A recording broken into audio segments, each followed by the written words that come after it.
I guess with a scramble, hopefully no one will ever be hitting out of the sand. I kind of want to take one just for recreational purposes. There will be balls that will go in there, but you won't probably have to hit out of it. Oh, we are live on YouTube, and there is a buzz. There is a buzz in the gallery, Doug, and the patrons, not fans, the patrons are beside themselves here in Peevely, Missouri. Not only are we live, it looks great. This is a great looking beautiful camera shot here. Yeah, I guess we're cute. I didn't realize how cute we were. Yeah. Good branding on Doug's left arm there with the polos. Oh, yeah. That was the intention. Shirt. Everybody's really got some TMA gear on. Yeah. That's right. That's right. I got double. I was going to wear my golf shirt, but it's all black it's everything. Slightly chilly. Can I ask you guys a golf question? I'm taking questions. Doug usually doesn't. Not- He's not thinking this about this early. lifetime roofing lead because he's got a big decision this morning. Look at the brow sweating. Yeah. Should I know who Garrick Higo is? Do you guys know him? I am familiar with him. Did he win the Palmetto Classic in 24 or 23? South African golfer, and he enjoys missing his tee time. That's what I was going to ask you. Yesterday, he missed his tee time. He got a 2-stroke penalty right out of the gate, and you guys follow golf closer than I do. Does this happen often? Because you would think, okay, it's the PGA Championship, one of the big ones. Let's see, when do I begin? When is my tee time? I'm going to go ahead and make that a priority here on round one. How on earth does that happen? Well, our charity partner here for the Dotem is Birdies for Bipolar. The chairperson, founding organizer of Birdies for Bipolar 12 or 13 years ago, Michael Wellington. His job is he is a caddy, caddied for Chris Nagel, caddies currently for Bo Van Pelt on the PGA Tour Champions, and they will have a legitimate chance to make a run this year. Bo can play. And one of the things that Michael said when you were at onboarding yesterday is that is actually the caddy's job to make sure that the player, because they're just focused on usually at that time the putting green. And he said otherwise guys would miss tee times all the time. So strangely, it's the caddy's job. Never had heard that before in my life. I guess, to be fair, the golfers just hitting buckets of balls are just kind of locked in on their game. You could lose track of time.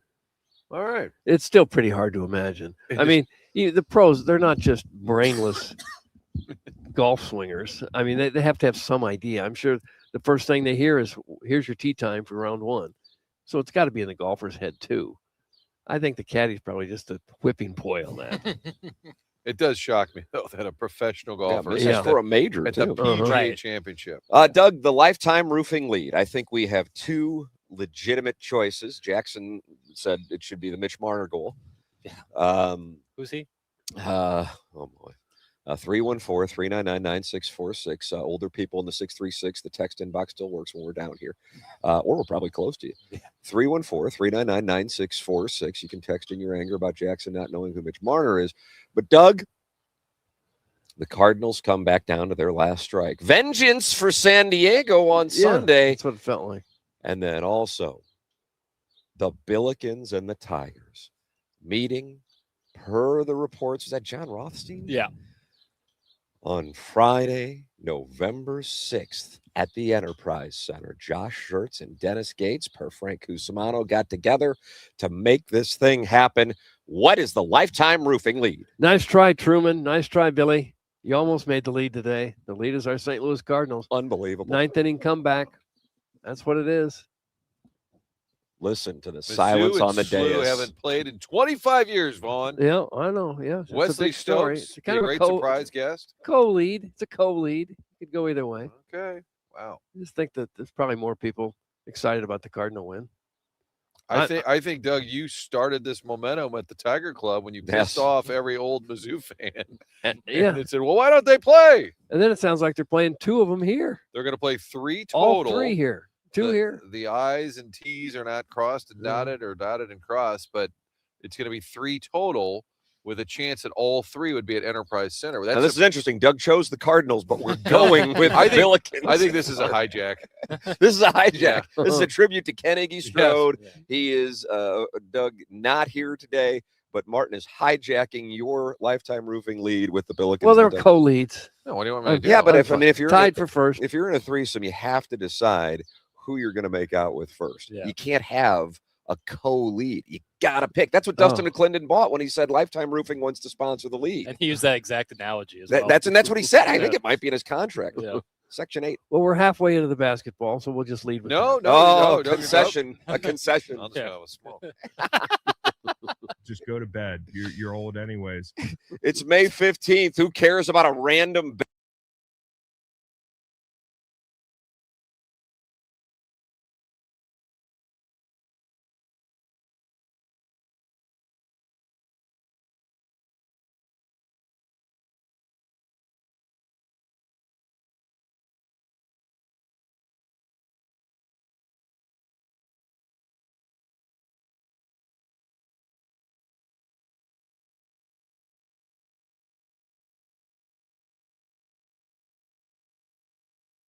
Doug got the Lifetime Roofing lead. It's not our call. But for me, I look through the lens of what do more people care about? And therefore, I would actually probably tell you it's the Cardinals and the A's, especially like you said, the manner with which they did it. As far as what's the more titillating thing to discuss, it's probably the Missouri-St. Louis U thing. And get people bitching about it, too. And then they already are. When in doubt, the Colonel's lead- not happy about it. I can tell you that. He texted me. And that's how I found out about it. Colonel texted me. When in doubt, the Cardinals are the lead. All right, When let's you're go. not All right, sure Vaughn, go. What do when you you're not got? I wouldn't begin to say the Jesus. first thing about the Cardinals now. We lost audio on the YouTube, and audio is important to the show. Oh, Is it? leave us alone. How about friend of the show, McGreevy being kind of a 1A lead because Yeah. he might stop by the Dotem. He shoved again. Shove, 6, not shutty. Kind of pissed about that. Gave up the homer, and I thought, oh, boy, I hope this isn't one of Hammered, those. by the way. Yeah, I thought, oh, boy, is this going to be a reverse TMA where he just gets, oh, boy, and then he's not going to come by? Nope. 6 innings, 1 run, ERA 2.10. Unbelievable. 14 inning shutout streak snap, but taken out after 74 pitches. BJ Raines, who lives out west, went to the game with his son, texted me last night, and he said they were sitting behind the dugout. And as Ollie was taking out McGreevy, a Cardinal fan kept screaming, 74. Oh, how about that? 74. And he said, as the bullpen was blowing the lead, the guy kept screaming, 74 pitches because they took out Yes. McGreevy. And he said this Oh, guy was just It's a great ri- anecdote. BJ said this guy is just riding Ollie Marmol to the point he said they had a little stare down at one point. Oh, So Marmol, I'm sure, is aware of said fan who kept screaming 74, and it's a great discussion point. well, And you got Ryan Stanek. I realize you got to hurry to get to him. boy. Romero wasn't any better. Yeah, 3 hits given up by Romero. So I'm always hesitant to ask, especially when we're on remote, Ooh, about sound. Do we have sound on this topic? Can we play the sound, and will the audience be able to hear the sound on this topic? Well, we have on like the taking out McGreevy. Yes. No, not specifically. Okay. Again, tough to get. Had audio. I known that, maybe the lead was a basketball. We have Ali Marmol sound post game. I am not sure if he discusses that. McGreevy well, is thing. I this the don't Chip believe so. Carey interview? Is it in Yes. its entirety? Okay, because he it's- did say to him, tough call there to take him out. He did answer a question. He briefly touches on the McGreevy situation. thank in All this right, let's clip. take a listen, Jordan. Run the tape. That was a tough series. Just overall, coming from San Diego, playing here, that's a tough group across the way. One of our more exhausting series, so it's nice to be able to take 2. No doubt. That was good to see, man. We battled through some at bats today, and Herrera's sitting there on deck before his last at bat. He's like, man, I need to make an adjustment. So it was good for him to be able to come through there, sneak one in through the 6th hole, and it's a big at bat. Not really, to be quite honest with you. I know he's 75 pitches or so, but there's a lot of loud contact, a lot of balls right at people. He did a nice job of mixing the sweeper underneath and pounding the strike zone. But at that point, we felt like handing it over to the pen made sense. They really did, and it was cool here. I mean, I know we're on the West Coast, but to see that many Cardinal fans out here, it was pretty cool. Wait a minute. Do we do a Grant Francis edit there? Did we? Sure did. That's Did we how. just no, snipe? that's how the MLB film room does it. Is that right? It's really frustrating. Why? Because really if you have frustrating. the context there, Chip Carey did say something about the decision Yeah. to take him out. They put on the video Why? whoever they're talking about, but it makes it very difficult for Watch everyone. this. And you're only going to get this if you're on the YouTube. You're going to be rewarded. Oh, you just threw your hands Hand up. It's like Toss. Norm Stewart would Yeah. do. Don't Hand Didn't like a toss. call. Yeah, get Like- out of here. Whatever. heard. You got to have the context. Gotta. Because he said it was a good time to turn it to the pen or something, but I wasn't ready for the answer because I didn't hear the question. No, not your fault, Chairman. This is how the Nope. MLB film room does Agreed. it. It's very, very frustrating. Good Well, man. then you don't understand pitching. That's okay. I'm sorry. I'm sorry. I don't like it when they take a pitcher out that's dealing like that. Agreed. I know he's got 74 pitches, but these guys in the bullpen, they got to be worn out too. They pitch almost every night. And whenever you're bringing in a parade of 3 or 4 relievers, it only takes one of them to not have his good stuff before you blow what happened in the previous 6 innings. Well, in that bridge-ish inning, 7th is a place where you don't really have a lot of great options.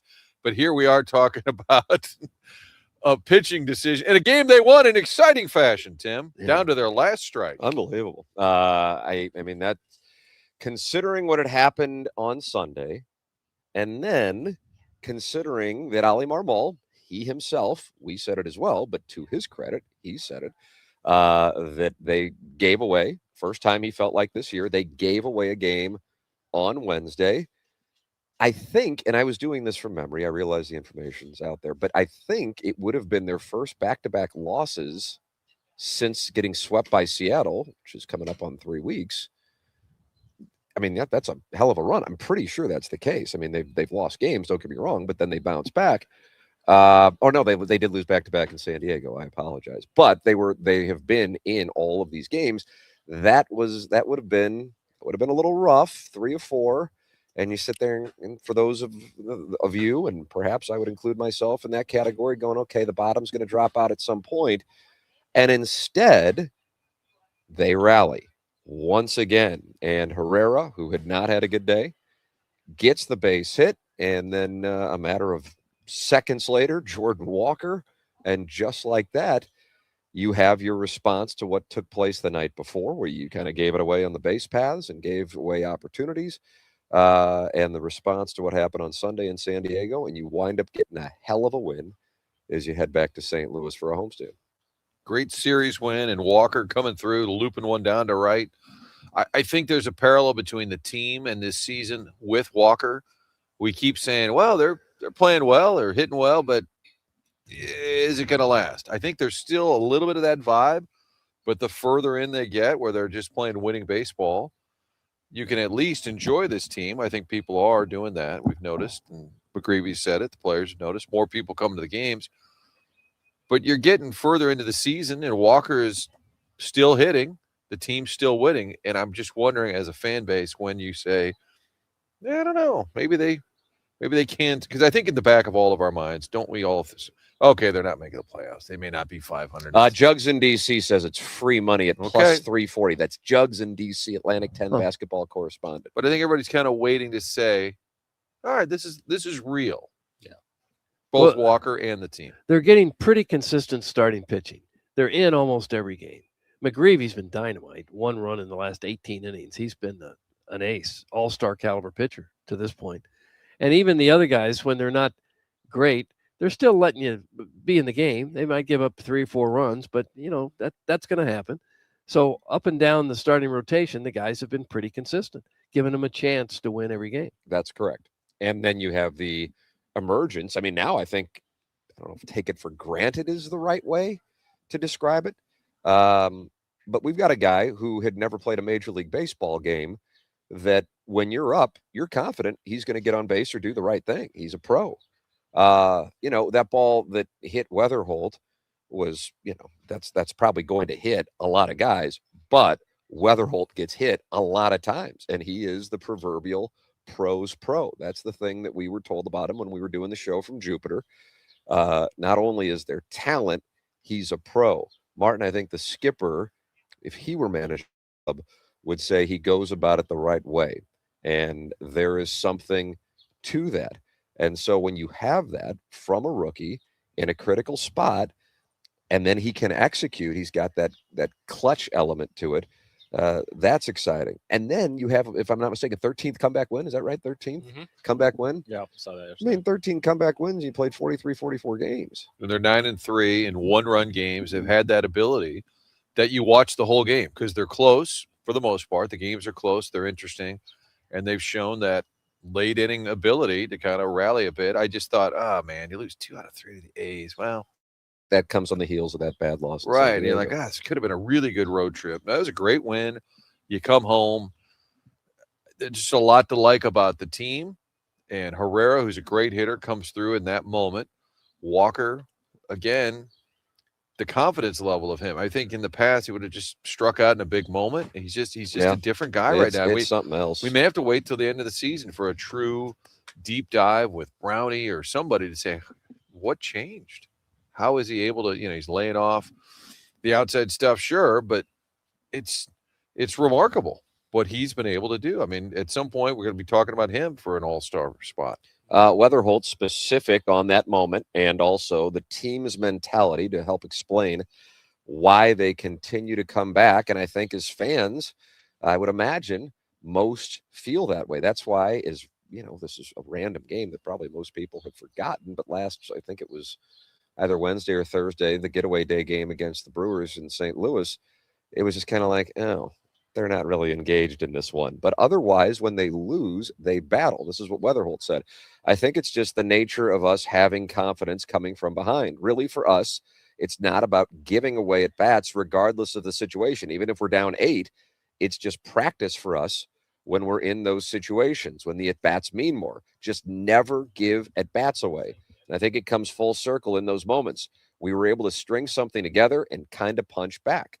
So that helps explain why they don't just check out. And I think to draw perhaps the explanation of why a team that is by no means 15 games over 500 and people are having visions of a world championship dancing through their minds at this point, why it's engaged the fan base.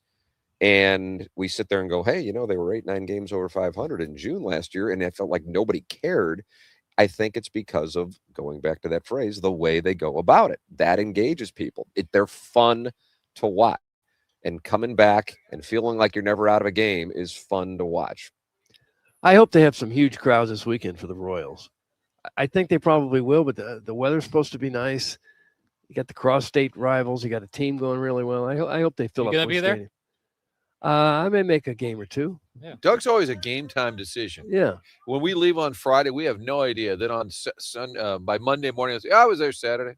We went Sunday. I am so pressed for time that if I can squeeze a Cardinal game in, I will. Yeah. I will be there on Sunday with the family. I will not be signing, though. So when you come up to me, come on. I can't do it. Well, you have that guy. I'm with my family. Respect Can that. you pre-sign some glossies and just have someone else hand them out for you? Stan the man always had a pocket full, didn't he? did. Just hand them out. Mickey Carroll also.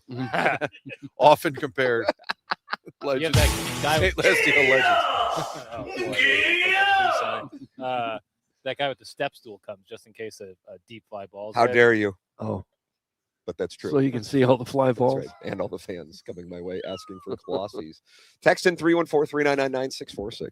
You can talk it over in the Michelob Ultra YouTube chat. And you can email in for the Design Air Heating and Cooling email today, the morning after at InsideSTL.com. That'll wrap up the program today because the program will be coming to a conclusion at 10 o'clock. BK and Ferrario kind enough to do the extra hour for their program today as we are teeing off for the Dotem, our show's golf tournament going back to 2016. It is presented to you by Cutwater here at Oak Valley, where we are broadcasting live on 101 ESPN and the TMA STL YouTube channel. Design Air is online at designairservice.com. Martin's a client, Doug's a client, I'm a client. You can become a client as well and get that service plan with Design Air Heating and Cooling, taking care of your air conditioning in the warm weather months and your furnace in the cool weather months. You sign up, and now it is good to go going forward. You don't even have to think about it. They come out and take care of it. DesignAirService.com, the longest running sponsor on TMA. Mike McGreevy, will he be here? A late night text will give you insight and an answer. I'll have that for you. That's funny stuff. Coming up next on the morning after, live from Oak Valley for the Dotem, the show presented to you by Brown and Crouppen on 101 ESPN and the TMA STL YouTube channel.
From the Oak Valley Golf Course and Resort for the Dotem Golf Tournament. Refreshed by Cutwater Canned Cocktails. This is the Morning After on 101 ESPN.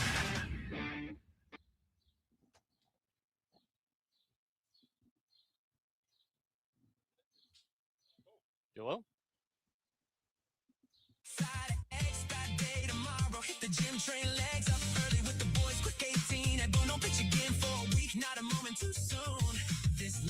What is it? What is it? I don't know. It seems like a new creation. Is it the McGreevy song? You don't know what it's like working once every 5 days. You don't know what it's like red hats with road grays. You don't know what it's like waking up and being me.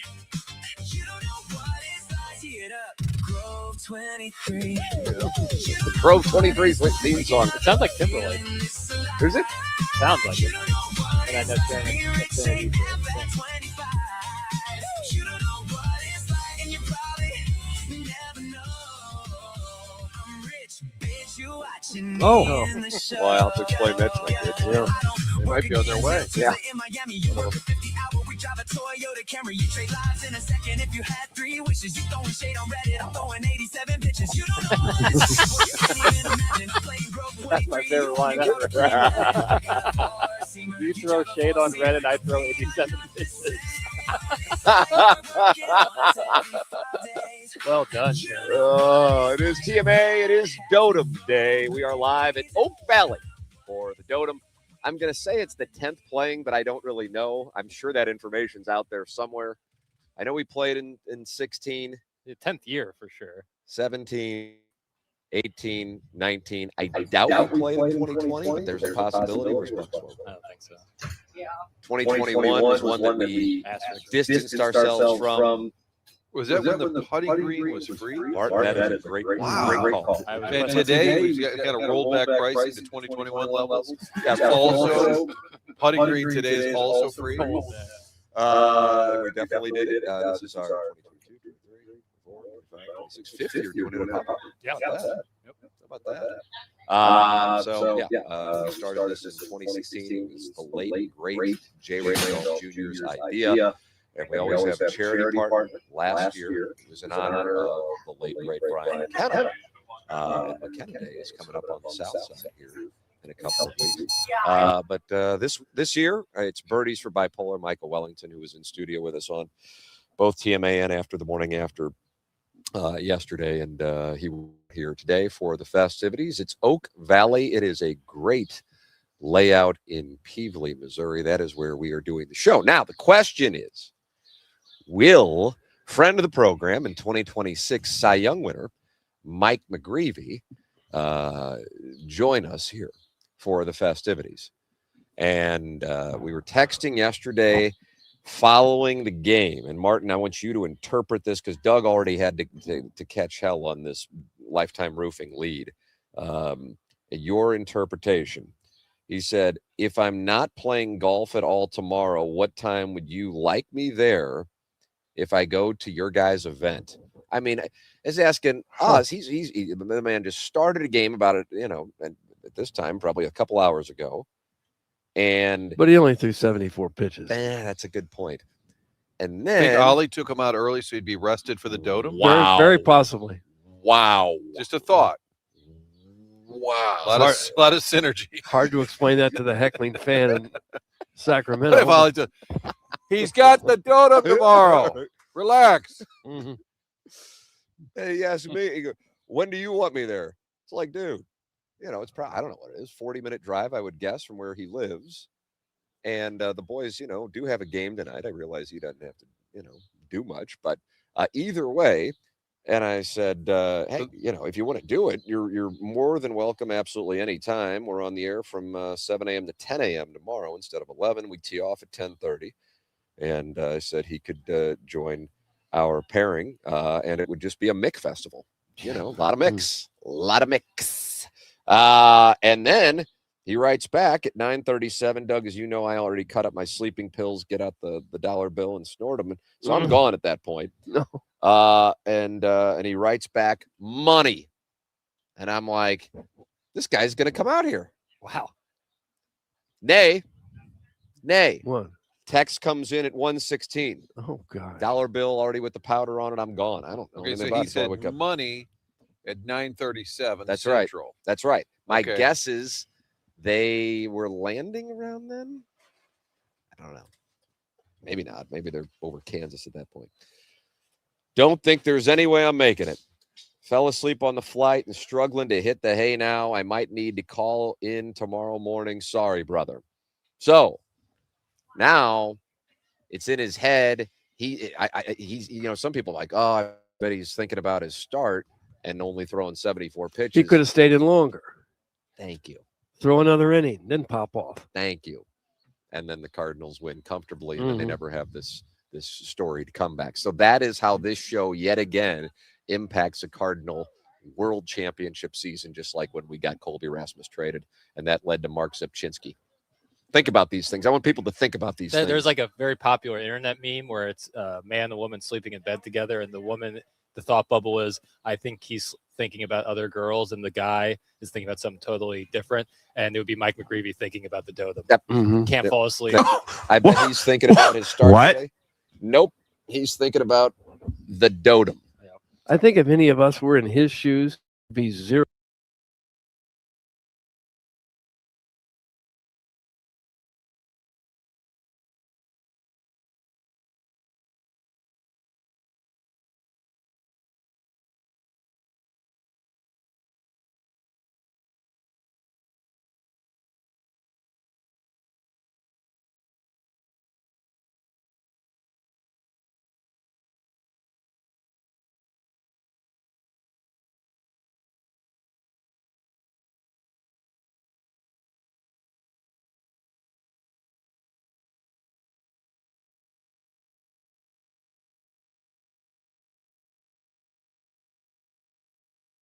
No math whatsoever. I still think that there is a chance he's here. And this is not based on any information. I'm not doing insider trading. He didn't text again at like 5 or something like that. I just think that fits his personality. That's exactly right. Wake up, have a coffee, And sitting go, around like, whatever. Because, But if he's golfing, he said it was unlikely, right? If he That's wasn't golfing, that's correct. I think weather was probably a factor in all of that. Right. So if the weather holds, he might be golfing. To me, that could change. That's live, but then could call in. But I could also see him showing up. But I would so I'd put the chance of him showing up. I'm going to give that at 12%. And then I would say the chances of him calling in, I'm going to give that 80%. That's my math, because ideally, hopefully for him, he could sleep past 10 o'clock. But if he calls in on his way down here, then you get both. That's wow, parlay. Yeah, I'm 10% he comes. All right. 50% he calls. Okay. I think he might be snoozing. Yeah, I don't know what his I don't know what the program is there. I'll go 9% he comes, 49% that he Wow. that he shows. You just got prices That he right. calls. How's And it he feel? smirked at me while looking me right in the eyes while he did it. It's a little bit of game. Hey, listen, you're a pro. This McGreevy guy just thinks he can skip out on his completely unpaid and made up commitment to this show. Doug, that's from Steven Time. Yeah. He's of the brothers time. There's Ed, there's Steven. This is the ladder. Couldn't be getting paid less. That's correct. Less than zero, and that's a Robert Downey Jr. met a friend, am I right? That was a rough one for him. He had a couple of rough years there. That was that Bret Easton Ellis, who was real popular author. Remember that? Wrote all those books in the 80s. Yeah, and they yeah, flipped yeah, it yeah, into a yeah, movie. yeah, and- I'm going to predict that he calls, but it'll be awkward because it'll be 10:30, and BK and Ferrari are just going to say, "All right, Mike in St. Louis, what's up?" Like, "Hey guys, how we doing? Where's Tim?" You know who's in less than zero? Jamie Gertz. Owner of the Atlanta Hawks. Yeah. Hey guys, why is it called the Dotem? That's from the chairman of the National Swingers Convention. No, are they in town again?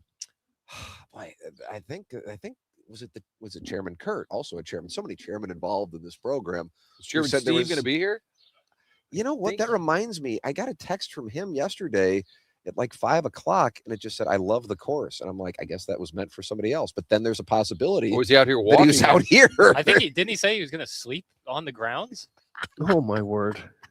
Doug gets so concerned / disappointed / confused when he hears these. That swinger convention seems a little more Osage Beach, if you ask me. You know what? I would have to tell you that's what we call another tight read. Yeah. There's a lot of tight reads. Yeah. But the Dotem is named after a gentleman. Chairman, I don't know if you could pull up the Deke Dotem drop. I know longtime TMA listeners very well aware, but we realize a lot of new people are listening to the show since we have come to 101 ESPN in October of 2024. And that is the namesake of the tournament, which once again was the idea of Jay Randolph Jr. Here is Mike Lee, loyal caller to the program. And here is where the term Dotem was created. Dotem. Right there. Great work, Chairman. Again. One couple tiny more. little Best half wishes second. to Mr. Dotem. Dan McLaughlin Okay. running into the Dotem family. Right. Who the Thanks hell is Deke again. Dotem? Thanks again to Mr. Totem. It's unbelievable. And do you think Dan Best Farrell, head of wishes to broadcasting, Mr. is Dotem. listening? It was always like wondering. a late game in Colorado. That's right. Just kind In of the sneaking concourse. there. Yeah. Well, there's a tradition because Joe Buck on this show years ago was fascinated by the fact Tim called Jim Hayes the cat. Yeah. And he was like, why is that his name? So it became, so the next night on the Cardinal game, Jim's like, and that's the latest down here on the bullpen. And he like kicks it upstairs. And Joe says, all right, thanks. The cat. That's right. It's not a cat. It's the And I cat. think it gave it further oxygen at that point. October Tired of this 2024 is when 101 ESPN started going downhill. That's Oh. on the Marquette Pisser. And you know what? That times out exactly with when we went over to 101 I ESPN. Do believe- you yeah. think that he was trying to? Welcome to the bottom of the hill. Even Mark. I love the Educated. Can you guys Well- pass along the personal Venmo of the guy who calls us all douches that we're supposed to pay for a little something something? That's from Alan Dadeville. Can you guys pass along the personal Venmo of the guy who calls us all douches that we're supposed to pay for a little something something? I think That's Alan Dadeville. I think that guy prefers gift cards. Oh. Martin, that's Oh, is that because of the putting green? Is it a callback? There was a call in. when the audience in the 2021 Dotem, which none of us would read copy for, and Matt Rocchio, Had to kind of walk like the a plank. hostage video, would read the copy for, because we wanted to distance ourselves because we knew that we Rock, were you're up. And then he would read that that members of the show were being auctioned off for, and then people were wondering, was this for charity? And then it was, I don't know if it was revealed so much as acknowledged that it was just money going directly 100% to the station. The gift card man called into the show and called the audience douches. And it was hurtful. It was hurtful. And then when asked, I'm if so delighted that I can tell Martin had never heard that I- story. yeah. And then when asked if there'd be anything for the winner, he said there'd be a little something. Here's what you do. You get to play a little. You play golf with Dougie Vaughn. Dougie Vaughn. I'm gonna auction him off. Okay. Just drop that money off. I'll be next door. Order some food to go. They did auction off Jackson, right? Yeah. And then he showed up to play with his group, and they said, "Who the hell are you? Get Yeah. out of here!" Yeah, they couldn't fathom. In my mind, I think there were just 4 guys who showed up to play Gateway that day and told there was a tournament. And they're like, "Well, can we play?" And they're like, "Sure, why not?" Here, you buy a Jackson, you get to put a green thrown in. It's all it's all coming together. Yeah. Well, there's just a lot of terrible people in this world. So that is that's the history of this golf tournament, which started in 2016, and it is wonderful to have it continue in our 5th year of doing it with Hubbard Radio St. Louis, and they have certainly taken the event to another level. All we have to do now is show up. We used to have to run the whole damn Look at thing this a lot of times. operation. There Yeah, are there's I don't know how many. There's like 20 people on site making the thing happen. At least 4 Hubbard trucks and vehicles the out here. Casey Sweetmeat has arrived. Yeah, sweet meat. The arch is here. The van, the trucks, Doty's van, which sounds creepy, but it's not. It's not. The donuts have Tim. The donuts have arrived. Donut drive-in for breakfast. We have the Lee's famous recipe chicken for lunch. And then, Doug, you get to wash it down after posting 20 under today with Texas Roadhouse. It's all included with your Cutwater and AB Beers and Seltzers at the Dotem at Oak Valley. That is where we are broadcasting from. Will Mike McGreevy be here? I got it at 12%. Will he call in? I've got it at 80%. I got to see what his latest Cy Young odds are, because I was kind of honestly surprised to see them that he was like 15th overall a couple days ago when he called in. Good news, people are calling in. The person calling in as of right now is not Mike McGreevy. On the Callier and Thompson phone lines, Doug, you'll be thrilled to hear Dan Jansen. Is he really? Is Okay. joining us right now on 101 ESPN. Dan, good morning. You are on with Doug Vaughn. Hello, Dan. Hi, Doug. How you doing? Well, I'm fine. You? I'm doing well. Well, you sound down a little bit. No, you guys misinterpret my inflection. Okay. I didn't know there was any. So, Martin. Yes, I'll really leave it. Starting off like that. Are you in a cell? So, You sound a little echo. That your audio. I'm just trying to help the cause. Your audio is a little hollow. no, it's not. And you guys, I went back and re-listened to it. You guys heard the name of the hole like 10 times yesterday, and you're giving me a hard time, and I didn't appreciate it. I'm just What was telling you it that. called? What was the hole? You got it. What? The name of the hole was the Alps. Okay. I'm sorry, Dan. I'm sorry. You have our utmost respect, and you have the floor. Martin, apology accepted. Just let's not let it happen again. You're being called behind the woodshed. As creepy as Dan is, I'm So, going to abide. Martin, We were just back on the same page. I'm so sorry. He's so disappointed in you. Bob in Manhattan. What's So- up, Bob? Yes, Bob. Yes, I wanted to talk about Tom Brady. Is that it, Dan? Do you have something else to tell us? no, I just want to give you a recap. A guy named Xavier Big Hoss fired a 5 under 66 to come from fourth place, fifth place to win the tournament yesterday. All right. God, I'm tired of this story. Oh, well. I was going to get mad at Joe. So it was a good tournament. Jackson, What? I get an extra ticket for tomorrow's game. You want to go with me? Oh, wow. His call took a turn. Go with it's a day game, isn't it?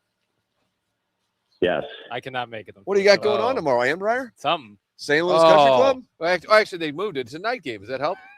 Oh, even worse. Wow. No, I'm sorry, Dad. I actually cannot make it, but I appreciate the invite. Well, that's a bummer. Sure you did. I'm sorry, I can't make it. All right. I don't have much. So enjoy the day, guys. Thank you, Dan. All right, Thank Dan. you. Thanks for your service. Oh, that is a Wrong bad call. That is a bad break, Jackson, that you already have plans. I know. Are you going to IKEA at some point? Oh man, Got a full slate. so much to do. No, I it's a don't mean to be flippant about it because it's such a nice invite. It is a but nice. We are all just jerks, and Dan is a nice guy Very who nice helped out at the APGA. Yeah. And I'll save my mockery for him till the next call. Right. So we'll just- Right. We appreciate the callers. Beer Cat's not pleased. Get this dork off Uh-oh. the radio. Why do you keep taking his calls? KG, I am not opposed to coming to the station and putting my finger in your chest. Knock this crap off. Doug, that's from Beer Cats in the Air Comfort Service text inbox. Arbor Day also displeased. Can we just give this guy Time Sharon and Clayton's number and they can just text and call each other? That's from Arbor Day. Arbor Day might deserve a Pulitzer Prize just for his audio bake sale text alone. I was cutting up some audio for Drops of the Week presented to us by VIP Auto, which you'll hear later in the show. Yes, And yes. his text was, how many more of these audio bake sales do you have to do until Iggy can get that cataract lopped off? And that might be the funniest text I've ever read. He does have that cataract that's bugging him. He doesn't have the insurance to take care of it. The Munganass St. Louis Acura, Munganass Burkhardt, Alton Toyota audio bake sale. I thought After the Morning After was a good name, No, but you know what? no. Arbor Day, Yeah. It's the audio bake sale. It's going to be a little tough on a T-shirt. Yeah. I mean, we can definitely create an audio bake sale T-shirt. It's probably. I'm going to talk to that Polos Plus, Andrew Hubbard. Yeah, we're going to get this thing going here. Yeah. What a week of calls. Remember our guy Mike in Illinois who sounded Strong. like Barge guy? He was texting in the other day, too. And then we had the guy who was with the Cardinal organization who's in Birmingham. And he wasn't Steve in Birmingham. That's right. Mhm. That's right. And Joe Buck signed off on the hitting critique Yes. of Nolan Gorman. A lot of layers to this week. I can't wait for Drops of the Week, Paper. Oh, it's good. What did we there's do? a lot of layers to my career. Hell yeah, brother. How about that one, Martin? You're getting a lot of treats here. Let's go through the Iggy career layers. Dense. I got fired and they were idiots. Then they hired me back and I said, "You're an idiot to hire me back." What did we do to deserve Dan Jansen calls? Why are we being punished? Doug, that's from Korean texter Brian Henshin. Korean texter. You're not being punished. Two favorite start to a text. The callers and the texters make up a good part of the chuckles of this show. It's all about engagement. Right. I feel like Supon got cucked by Dan Jansen because A little bit. Jansen did a 4-day run and Soup said, "Hey, what do I got to do to get back on?" We had a great conversation with him. Was that I did hear that. Wednesday? We did. Yeah, that was great. Yeah, good breakdown on that Chris Carpenter thing where he said the team was trying to get him to pitch in the 2004 postseason, and La Russa said no. Not Carpenter or doctors. It was La Russa. And then his career lasted another decade because of it. That is on brand. And here's a quick aside.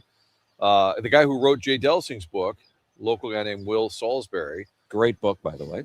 And the book on Delsing, and then Danny Mack got to know Will. And so now Will has written a book called 50 Forgotten Cardinals, just kind of random names. So Ozzie Canseco. There was a guy back in the day named Icebox, something or other. Chamberlain. Oh, yeah. Doug knows. I saw a little bit of that. So he wrote this book, 50 Forgotten Cardinals. But he told me he got an endorsement from La Russa and from Costas that Jay Delsing helped coordinate. Yeah. But he said he called La Russa and he said, first he kind of put me through the test. And I said, what? He goes, he was concerned I was making fun of these guys because their randomness of their career. Like Ozzie Canseco is in there. He played 15 Cardinal games in the early 90s. But I said, of course he did. The first thing Tony said was, making fun of these guys? Well, you got to protect my He players. said he wanted to know what the point of the book was. And then he cooperated. And then Costas, who's always on point with his verbiage, said the book is appreciative and yet goofy. It's a nice, good compliment. I could do random Cardinals all day long, Doug. And apparently you know about Icebox. Icebox Chamberlain. The program is called The Morning After. We are broadcasting live from Oak Valley for the Dotem. The Dotem presented to you by Cutwater. Tim McKernan, Doug Vaughn, Martin Kilcoyne, Jackson Burkett with you in Peevely, Missouri for the Dotem. And Chairman Kurt is on the ones and twos in Creve Coeur. Doty on the ones and twos with us at Oak Valley for the Dotem. You are welcome to participate, just like Dan Jansen did, calling in to Callier and Thompson. Phone lines 314-974-0101. You're also welcome to text in to our Air Comfort Service text inbox, 314-399-9646. And you can watch the show, and it is working just fine on the TMA STL YouTube channel. The Devil's Crotch is talking to Eggplant Emoji. Damn. What's that? Emoji said, you know you're desperate if you're inviting Jackson. Yeah, that was said. Yeah. Well, I wish I was named Eggplant Emoji in the YouTube chat. Damn. The I gotta Empire tell ya, Strikes Back. Papers is a lot like McGreevy. Buy your stock while you can. That's what I would like to say. Skyrocketing stock? Yeah. Skyrocketing Get stock? in while you can. Papers on fire. Thanks, Martin. Let's see. Scoresy says Martin is the passive aggressive. How about that? That's fair. When are we getting to the Mizzou and Slew talk? Martin, pipe down. That's from the Nipper School Monitor. We will get to that. We talked about it a little bit at the outset with the Doug wouldn't Lifetime let us. Roofing lead. Doug had the Cardinals as the lead. So we will get to that coming up. Also, the presentation today only going until 10 o'clock. BK and Ferrari will take over at 10 o'clock because for our TMA golf tournament, we will be playing starting at 10:30 with our listeners and looking forward to the festivities. The golf carts are being stocked with treats as we speak. Donut Drive-In for breakfast. Lee's famous recipe chicken for lunch, and Texas Roadhouse for the post-round feast. And the awards ceremony. So there it is. The table has been set. We certainly will get into this Missouri and St. Louis University topic coming up on the program. And of course, the Cardinals with a thrilling win yesterday, setting the stage for the homestand that includes the Royals and the Pirates. And it's the start of 2 out of 3 weekends here in St. Louis with what I would expect, Doug, to be. You were talking about the crowds. I would expect the crowds to be really good. I the hope temperatures so. Yeah. are favorable. I know there's some rain in the forecast next week, but as we've seen in the spring and summer, it's not like the winter where you just get shut down by rain all day. We had that last week with the Brewers game, but if you look at your weather forecast, just because there's rain, that doesn't mean it's an all-day rain. So, I mean, for example, here, wouldn't it? If you looked yesterday, it was going to be a rainy morning. The sun's coming out right now. It is, and it's already 59 degrees, and we're going to have a high of 79 today, high of 84 on Saturday, high of 84 on Sunday. And then you got that Pirates series, and the highs will be in the 80s for that as well. So, glorious weather in St. Louis for the Cardinals and Royals. Glorious weather in Peevely for the Dotem. We are in the Healthcare Evolution 7 o'clock hour. Healthcare Evolution is online at healthcare-evolution.com. Yesterday afternoon, the great Cletus, who I would have to imagine is playing in this event, reached out to me and he said, I need to work with Healthcare Evolution. I have a friend, and I think that this gentleman could use their services. I connected him with Logan Taylor right away, and they are doing business. I did business with Healthcare Evolution as well for my shoulder, and our friends at Healthcare Evolution, the ones that helped me out with my shoulder when I had a slap tear, are ready to help you. They give those of us with nagging pain and injuries real answers and same-day pain relief. No emergency room, no wait-and-see approach. Healthcare Evolution will give you options prior to having surgery you don't want to have. So right now, Healthcare Evolution is offering you a free consultation over the phone. This free consultation will allow you to tell them what's going on with your pain and see if what they offer is a good fit and discuss the costs that may be associated with your treatment. If you prefer in-person, Healthcare Evolution will give you a huge discount. This offer is just $200. The original cost was $700. TMA listeners, $200. In person, Healthcare Evolution can review any previous imaging you have, do a hands-on assessment, and follow it up with diagnostic ultrasound imaging. Visit healthcare-evolution.com for the answer to most of your medical issues. Free phone consultation or significantly reduced in-person consultation for TMA listeners. And don't forget, the month of May, 10% off all knee issues. It's Healthcare Evolution. My guy, Logan Taylor at healthcare-evolution.com. Coming up on our Polos Plus dossier, we will have the VIP auto accessories drops of the week. We'll have the Design Air Heating and Cooling email of the day. And per listener request, we will have our discussion on St. Louis University and Missouri. And they are in the late stages of agreeing to play a 3-year series. 1 game in Columbia, 2 at the Enterprise Center. There's a chance all 3 will be at Enterprise. Wow.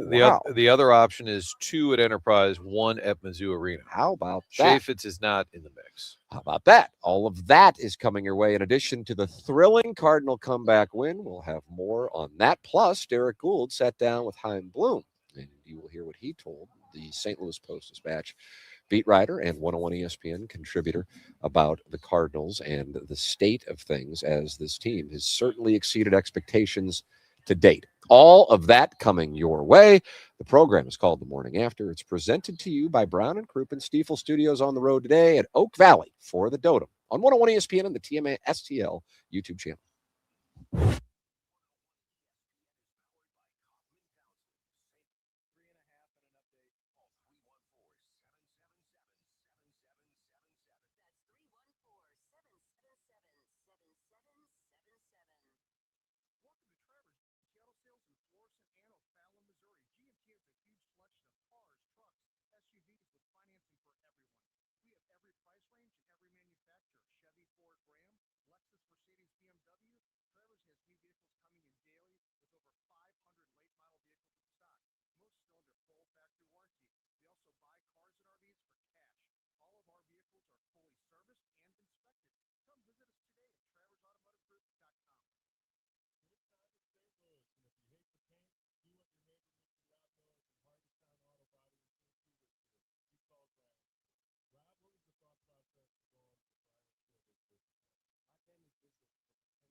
Live from the Dotem Golf Tournament at Oak Valley Golf Course and Resort. Refreshed by Cutwater Canned Cocktails on 101 ESPN. Where will you be when Jordan Walker hits number 80?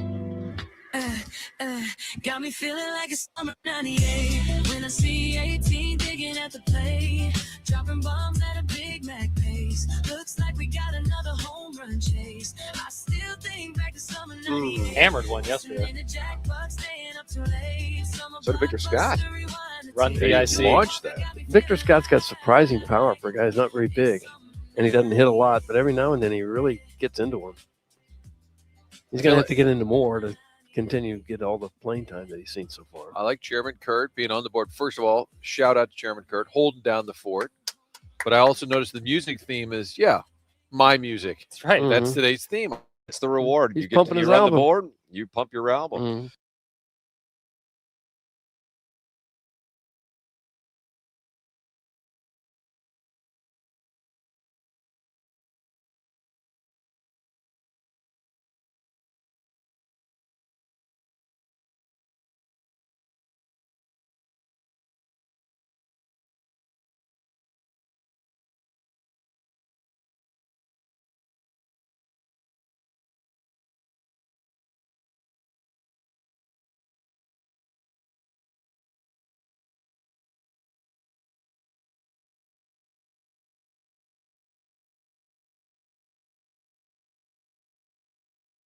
That's right, 5% instant savings off their already low.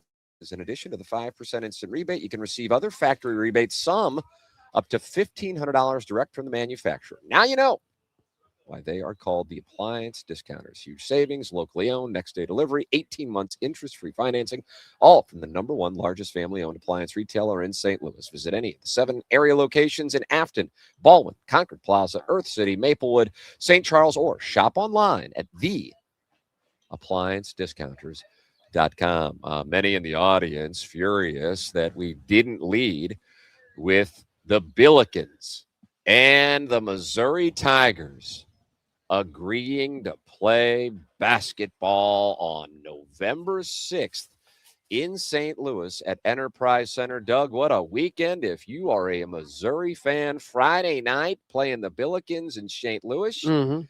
And then Saturday, most likely at 11 o'clock to protect Texas. Missouri will take on the Longhorns at Faurot Field. My, oh my, what a wonderful day. Oh, I'm really happy about the basketball thing. It seemed to come out of nowhere because the last time we talked to people from both schools, there didn't seem to be much momentum heading in this direction. But apparently, wiser heads prevail. It just makes all kinds of business sense for both schools. Either one of them could schedule a Shishawali blood donor to play and get their W in front of 2,000 fans, or they could schedule a game like this and play in front of 18,000 at the Enterprise Center. Both of them get a big payday. One of them is going to get a W anyway. And their fans get excited about it, I'm sure. I think it's just great for both programs. And I love the fact they're able to get it done in the short term instead of saying we'll start playing in 2031, a 3-year, a lot of these football contracts are years out. It's immediate, and it would be for the next 3 years. It probably helps that SLU is good right now, more relevant. So if you're Mizzou and historically did want to play the little brother in the state, however you want to phrase it, however it was viewed, it certainly helps right now that the SLU brand is stronger. So when you put them on your non-conference schedule, Doug calls it non-con, when you put them on that schedule, that's a legit opponent. And it's incumbent on the mid-majors to be a good program for other schools to want to play you. But the timing's great. And if it's 3 in a row at Enterprise Center, wow. And give some context, because I think many are aware that they are in the late stages or have agreed to play November 6th at Enterprise Center. But there is a bigger picture on this thing. Yeah, my understanding is that what's still being finalized, hammered out, is whether it would be 3 in a row in St. Louis at Enterprise Center, none at Chaffetz. And I don't know if that's because it's the home court advantage or because of the size, because you can only get 10,000 in there. The other option, so it's one of two options, I was told, either all 3 at Enterprise or 2 at Enterprise and 1 at Mizzou Arena. And in the past, one of the hangups was that Mizzou said, okay, we'll do it. We get 2, you get 1. And that was a deal killer. At our Mizzou luncheon a couple weeks ago where Doug was accosted, I said, I said if I were SLU, I would have taken it at the time just to get it done, just to start the series back up. But it's great. It's been 25 years since Wesley Stokes hit the game winner. That's right. So on Power Mizzou, the story is John Rothstein of CBS First reported on Thursday the Tigers and Billikens are working to come to terms on a matchup on November 6th inside the Enterprise Center in St. Louis with no timetable for an official announcement.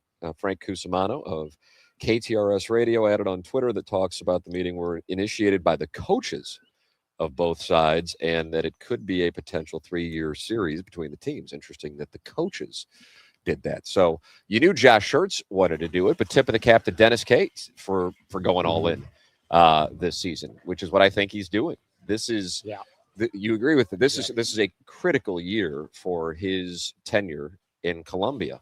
And we heard from Brad Underwood, not related to this specific topic, although he said he'd play. Said he'd play SLU. You know he would, based on the fact of what they have on their schedule. But he said there's just no downside anymore. So why not do it? So good for Dennis Gates for, if what Frank's reporting is correct, and I have no reason to think it isn't, that the coaches got together and played a role in initiating this and making it happen. I mean, that was the thought when it was Travis Ford and Konza Martin, because they were friendly, that those two would be the ones to get it done. But if there's enough pushback above you or in the athletic department, then it kind of gets squashed. That tells me that if Gates and Schertz push for it, that all of Laird Veach's, his boosters that he talks to, at some point you say, hey, we're just doing this, or they signed off on it. And it's like Brad Underwood said, who cares? And Brad Underwood has shown that they'll play anyone, anywhere. Like he said, we'll play SLU. I texted Schertz today. I said, Underwood said, he said, let's do it. Like, I think the walls are coming down on a lot of this stuff. And that's a great thing for fans. Yes. Yeah, it'd be great. You can still have 7-8 games against Prairie View A&M and everybody else, but Lipscomb. Why wouldn't you want to play in front of 19,000 fans at the For Enterprise sure. Center? It's reasonable for Mizzou to say, we don't want to come to Chaffetz. We'll go to Enterprise, but we don't need to be playing at Chaffetz. Give you too much of a home field advantage. You are Right. kind of going to have it anyway playing in St. Louis. And with money being such a big deal now, you got to pay the players. I'm sure the schools are looking for big paydays like this. Kwame Voyukis, the fourth, huge Billiken fan, oftentimes sideways with Martin. Am I correct? I'm losing track of who. Yeah, and I think it has nothing to do with SLU, but it has to do with guests that were booked. Oh, okay. I think he was down on the surprise guest, and even John Hamm, he said, well, okay. He's beat him on that one. I can hear Jackson's heart beating through his chest right now. That's from Kwame Voyukis the fourth. Jackson, your response? No, not scared. Excited. This is exciting. Why would I be upset? And both teams are kind of bullish on their rosters for next year. It's Yeah. a great time to play. Yeah, 100%. And this is like what I've been wanting ever since I started loving basketball, is to see more games. Mizzou hoops playing in St. Louis. They only play the one game a year at Enterprise against Illinois. Very tough ticket to get. Now having two is great. Why not do it every year? Have another bragging rights Agreed. type event in Totally St. agree. Louis. I think Be it will great. be really popular, and I bet they work something out where this will be even more long-term than just 3 years. Yeah. As much as I really don't like the expansion of the NCAA tournament, this is one positive outcome of it. The teams are much more willing to schedule meaningful games out of conference, knowing that they will have more flexibility to make the tournament down the road. That's from Bucky's Bang Bus. Doug, he runs that Bang Bus. I think He it's does an a great astute job. take. I think that's an astute Yeah. take. What a cute game you have there. Let's now discuss Illinois Duke's agreement for a home and home. That's from the St. Charles Illini. Leave us alone.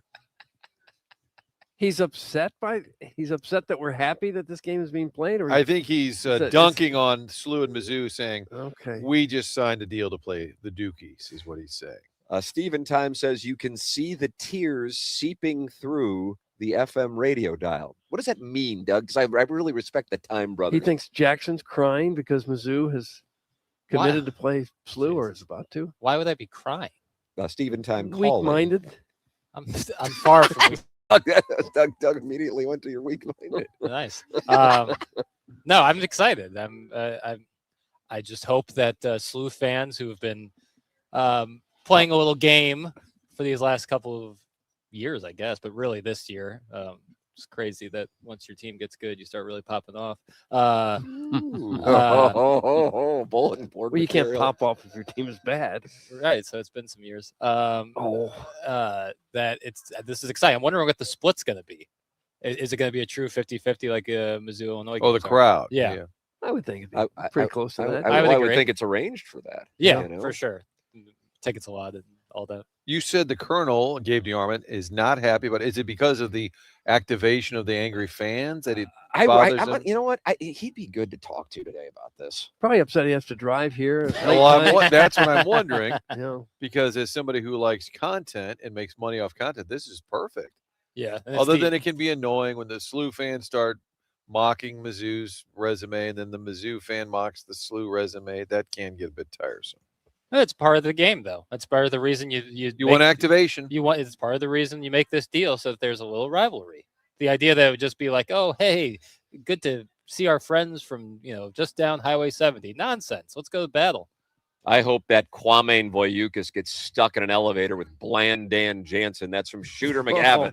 Bland Dan. God, I hope the Tigers get crushed. That's from the Hunchback of On Castle. Can't wait to see who will become the next Wesley Stokes and break the hearts of those Billiken fans. That's from David Klein of Hedonism. And Doug, the smack talking's already coming in the air conference. That's what's so good about it. Is Agreed. fans are actually jazzed up Yeah. rather than we're going to play Alcorn A&M. Boy, that'll be a great one. Leave it to a crying Illini fan to be upset about something that doesn't involve them. That's from John Gruden's burner. Everybody's taking hits now. All the fan bases. Doug, here's what you do. You have Kelly Thames come out there and throw up the ceremonial tip-off because he played at Mizzou, but his son's at SLU. Didn't we have someone on QFTA who is wondering if Mizzou and SLU were to play, who Kelly Thames would be rooting for? That was awesome. And was like kind of upset that we said SLU definitively. He's like, but he went to Mizzou. His son plays for SLU. It's pretty easy to jettison your alma mater there. It's like watching my two little sisters argue. That's from Illini Lance. Boy, these Illini fans are active. Fresh off a Final Four trip. They're feeling the road. How about this one? Who cares about this game? Basketball sucks. Okay, stop it. It's from the Big Show. Yeah, everyone gets it. You're cool. Illinois fans, don't think that just because Mizzou and SLU are playing November 6th that I forget about that week before Christmas. I got there's some little payback time for that 47-point smashing. Wow, you like the Tigers going up against ILL this year? Why not? Careful. How about this guy? Be careful. This Papers is The idea, stealing. Be careful. Mizzou a couple years ago smoked Illinois too. Like this is the idea that there's a totally one-sided rivalry is revisionist history. According to Jackson who? doesn't fear the Arch? Balkans. Arch said that to you? No. I think the Marquette Mizzou game is the following Sunday after the SLU game. How about this? Dennis Gates is like, all right, fine, y'all. Sick of it. Yeah. You don't like when we play Gardner Webb home and home? I No. got you. I got you. What about when they played that what was it, Paul Mitchell's hairstyling school for Yes. It might have been a Conzo era Institute. game. St. Louis, you played a high school team. Principia Didn't even Principia? count. Legit, No. legit. I think some high school teams would have beat them. Actually, the Principia team. Principia team with Quentin Coleman might have been more of a Better challenge. with Yeah. Jay Blossom coached, absolutely. Yes. What's the payback this year, Jackson? Keeping it within 30? That's from the St. Charles Illini. Say that text will be saved. The blind Mizzou nationalism by this show is insufferable. Mizzou is a loser program. Doug, Hey. that's Eric in the Central West Stop it. End. Give me your fucking feet. Wasn't that funny, Martin? I'm waiting for Eric to say Dennis Gates is a woke loser. Anybody he's sideways with is just immediately a Hillary Clinton, woke loser. Trump, woke loser. Illini fans effing suck. That's from Scat King Cole. Oh, and he did that Nat's unforgettable. brother. That's correct. Lesser known. When will it go on sale for Mizzou fans? That's from the 314. I assume they'll have to truly finalize the deal if not Before they sell already. tickets. Right. Little brother won't be able to hide behind the transitive property anymore. That's from Little Judy Suckins. What in the I world believe, does that mean? I believe that's a Keep reference it to simple. SLU saying like, well, we beat this team. That means we beat Mizzou or vice versa. Maybe. I don't know who he's referencing. What his is little that? brother. Transitive properties? Yeah. What's the acceptance rate? What's the acceptance rate at Mizzou? 104%. No offense, Doug and Tim. That's from the Veiled Prophet. With offense to me, We went through this the other day. I think Was it's it in the Old Miss 70s. bringing up the rear? Yeah. And then 70 and a half. on the heels of our conversation, that's when Steve Sarkisian weighed in. Yeah, stunning. Missouri State is better than SLU and Mizzou. Take that, Doug. That's from the 636. I'd like to see them in the mix too. At what? What the hell are we talking about? Our papers is activated. He is. This I is better great. what? I didn't expect this. Will you But be the remote is running smoothly. Papers is starting to feel Yeah. that peacock and feathers come out. Pointy elbows, Doug. Pointy yeah, elbows. okay. Blue feet. I'd like to see Mizzou play all the state schools. Sure, they played SEMO last SEMO year. and Missouri State. And They played SEMO last year. It was close. Too damn close. UMKC. Bring in the Kangaroos. They lost The it once. Jackson pouting is going to be at an all-time high in November of 2026. That's from Steven Time. You can't own me on something that hasn't happened yet. Yet they seem to It's have not gotten the to you. size of the dog in the fight. It's the size of the dog. It's the size of the dog in the fight. That's How about right. that? How about That's that? Think about I that. was a passionate fan, man. Well, it's Beautiful gonna day be out here great. at the It's gonna Dome. be great. Yeah. Beautiful day. Long overdue. Agreed. What a weekend, though. Yeah, that'll be Missouri sick. and St. Louis Mhm. University on Friday night, Missouri and Texas on Saturday. Like I said, I'm assuming 11 o'clock. They announced the SEC, the NFL schedule last night. Some Yeah. great Monday night games. Saw Joe Buck on with the NFL primetime crew doing a hit from his place here in St. Louis about the Monday night slate. And the SEC usually announces the times, I think, right around now, maybe early June. But you just know Missouri's got a hell of a home schedule this year. Whew. Yeah. And I'm just telling you, they're gonna 11 o'clock that Texas game. You think? I think. Yeah. I mean, I would, if I was maybe put a bet down right now, I would agree. But I don't think we'll see they'll the 11 slate. o'clock Florida because Florida doesn't have the equity at the moment. Not anymore. I don't know if A&M gets the blue blood treatment. Texas is in an SEC blue blood, but a college football blue blood. So yeah, I'm thinking 11 o'clock for that game. That could make it tough. Yeah, could be. Because I booked the hotel rooms like 7 months ago for the Missouri home schedule. And I go Friday and Saturday night. And so I'm not going to be going Friday and Saturday night for this one. Got to be at the Enterprise Center for this one. I want my first college football road game because I've never been to any college football games outside of Faurot Field to be at Texas whenever that may happen. Why is that? I think that would be special. Why Texas over someplace else? It just feels like the most fun. Austin, go to Austin. That seems like a lot of fun. I'm I wanna sure do Living that. Jack wants to go to Austin. Sure. Okay.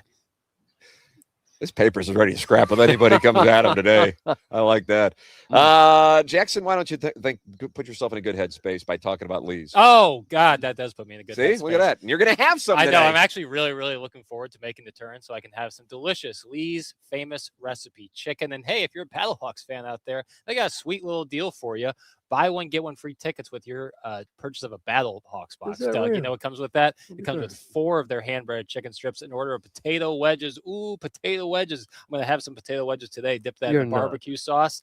And then you get a buy one, get one 50 Battlehawk tickets with that deal. You can get it at any St. Louis area Lee's famous recipe chicken location for just $9.99. You can use their new Lee's famous recipe chicken mobile app to also earn points when you spend with Lee's. That's Lee's famous recipe chicken and the Battlehawks, and they're providing a delicious lunch for us here at the Dotem. You know who likes Lee's chicken?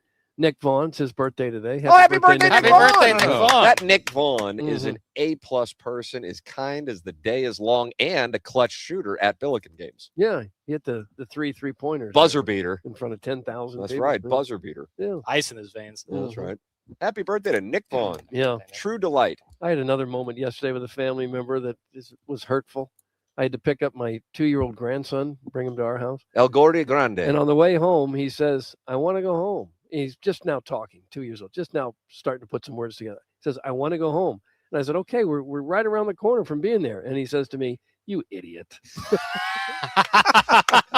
Has he been texting into the show? Yeah. Is there a I don't chance know. your grandson is Harrison's brother master? That's what he said to me. Oh, I'll never forget little Gordy's first words to me. Yep. It's kind of hurtful. Yeah. How did you respond to that? I didn't say anything. Is he Shove it up interested in replacing you on the show when you retire in 12 years? No. I thought if I responded, he'd think it was really funny and keep doing it. So I just said nothing. You son of a sack. Sat there and kept idiot. driving. Yeah. Well, why were you an John idiot? Vaughn, can your son call in, please? We need Gordy on the program. Fried chicken sucks. That's from Eric in the Central God. West End. All right. Martin, it just Basketball sucks. Chicken sucks. email in. We're going to do the Design, Air, Heating, and Cooling email today at 9:45. But the difference today is we are ending the program at 10 o'clock. And BK and Ferrari are kind enough to do the show from 10 to 2 today as opposed to 11 to 2 because the Dotem Golf Tournament, where we are broadcasting from at Oak Valley, presented to you by Cutwater, is teeing off at 10:30. So we will announce the winner coming up at 9:55 today, and then BK and Ferrario will take over. So email in the morning after at InsideSTL.com for our Design, Air, Heating, and Cooling email of the day. The program is presented to you by Brown and Crouppen online at getbc.com or by calling 314-222-2222. That's Brown and Crouppen.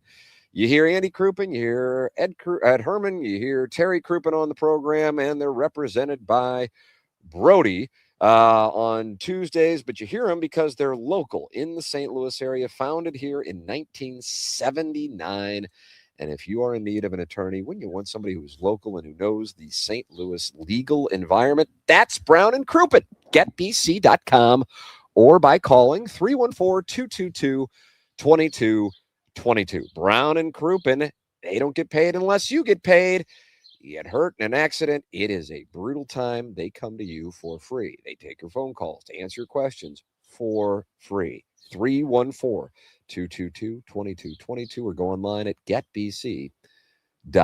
Tim McKernan, Martin Kilcoyne, Jackson Burkett with you live from Oak Valley, the Stiefel Studios on the road day for the Dotem. This is 101 ESPN.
Broadcasting live from the Oak Valley Golf Course and Resort for the Dotem Golf Tournament. Refreshed by Cutwater Canned Cocktails. This is the Morning After on 101 ESPN.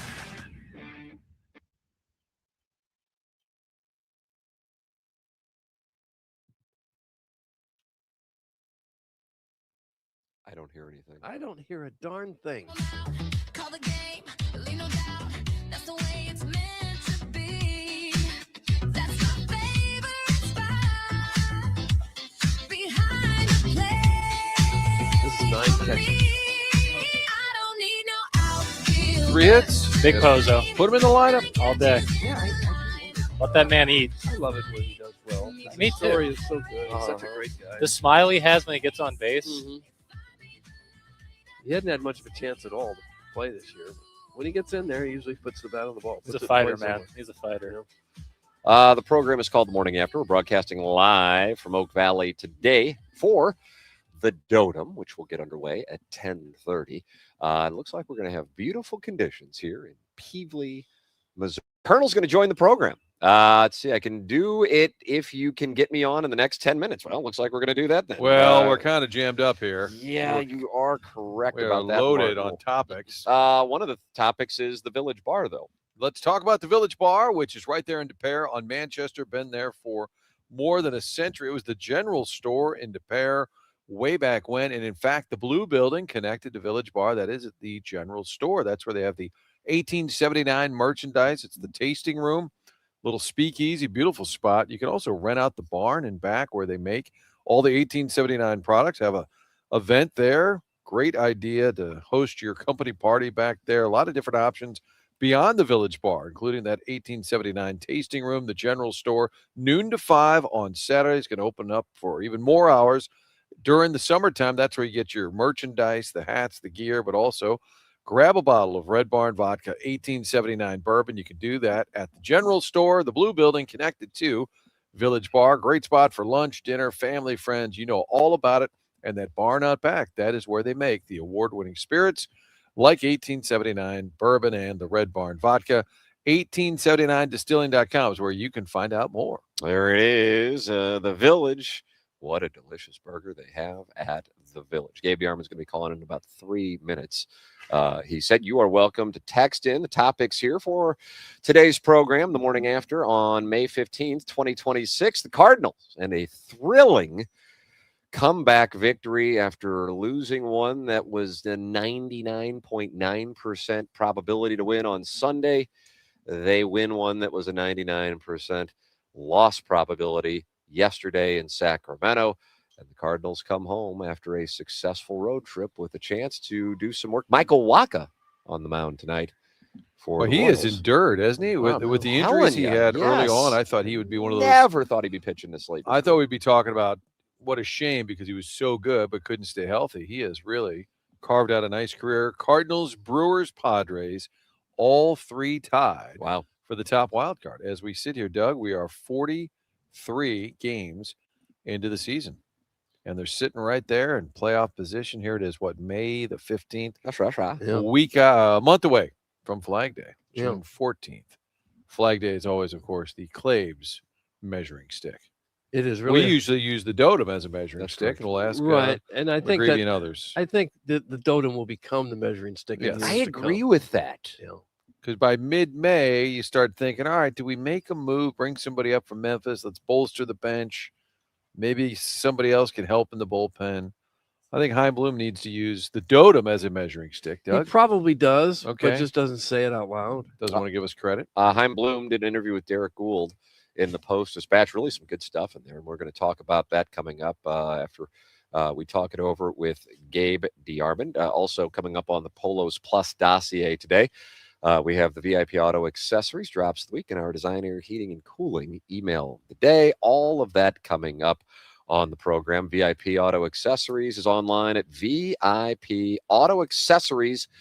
VIPAutoaccessories.com. That's Tommy Sabulka, and that is Brian Grigg at VIP Auto Accessories. They have more than 60 employees at VIP Auto Accessories. Now, they're a one-stop shop. Some cases, people don't know any better, and they bring their vehicles to 4 or 5 different places when everything could have been done in-house. at VIP Auto Accessories. You get hail damage during a spring storm, take it to VIP Auto Accessories. You need commercial upfits, graphic solutions, touch-up, aftermarket, hail repair. They do it all there, and they can significantly reduce the time your fleet is off the streets, giving you a very quick turnaround time. They're online at VIPAutoAccessories.com for all your commercial vehicle upfit needs. Ask for Tommy Sabulka, and for all your aftermarket vehicle accessories needs, ask for Brian Grigg and let him know you're a Morning After listener. VIPAutoAccessories.com. Chairman, the Colonel has texted me and said, I called in and I got hung up on. Oh, come on. I don't know who would Hold be. on. I But don't know who'd Dan be hanging up Jansen on. gets right through. Gabe DeArmond, Power Mizzou, hung up on. He says he's going to try again. I'm going to shoot you guys straight. I thought we had a daddy pod situation. I thought somebody was trying to pull one over on me. Fake Colonel. That would Fake be Colonel. awesome. Doug, there's a fake Colonel That out would be there. awesome. That would be 100 out of 10. Gabe would love it if he could find a fake Colonel so he wouldn't have to do the Yeah. post-game show. Like Trust some sort me. of chatbot. On that. Gabe, if you can hear this, I apologize, but we got Gabe on now. The Colonel joins us now on the Callier and Thompson phone lines. But is it Gabe, really him? Yeah, I mean, this is kind of like what happened in 2003 in Iraq. People are like, is that the real Saddam Hussein? Mm-hmm. Is this the real Gabe DeArmond? This is. I called in as Gabe from Columbia originally. I'm not sure. I'm recognized enough to go by one name. The Colonel joining us from Power Mizzou. I don't want to reveal, without your permission anyway, the context of our texts yesterday evening with regard to the St. Louis University, Missouri news, because I don't want to violate the code. But then I saw you posting about it on Power Mizzou, and you expressed openly why you what your feelings were on this and why you were a bit confused on it. So if you would go ahead and share with the audience. Well, I want to be clear. My stance always kind of has been there's no upside to Missouri playing this game. Now that SLU appears to be good, there is some upside, right? This is a quad one game. We've asked Dennis Gates to schedule better games. This is a better game. From a sheer scheduling standpoint, it makes more sense. I think I think the downside is still far bigger than the upside. And Missouri is supposed to win this game, right? No matter now, last year, I think SLU was a better team. I think SLU would have won the game if the two played. But from a perception standpoint, outside the city of St. Louis, I think if you say Missouri and SLU are playing basketball, most people expect Missouri to win that game all the time. So if you do win it, okay, fine, move on, whatever. It doesn't really get you anything. If you lose it, the reaction from fans and media and around the state, I think the risk outweighs the reward. I'll be interested to see what the agreement is. I know Frank Cusimano tweeted last night it was a 3-year thing they're working on. Are all three of those games at Enterprise? Is it 1-1-1? Is it one game at Enterprise and 2 in Columbia? Because that matters to me. I've always said if SLU was willing to do a 2-for-1, Missouri, go ahead and do that.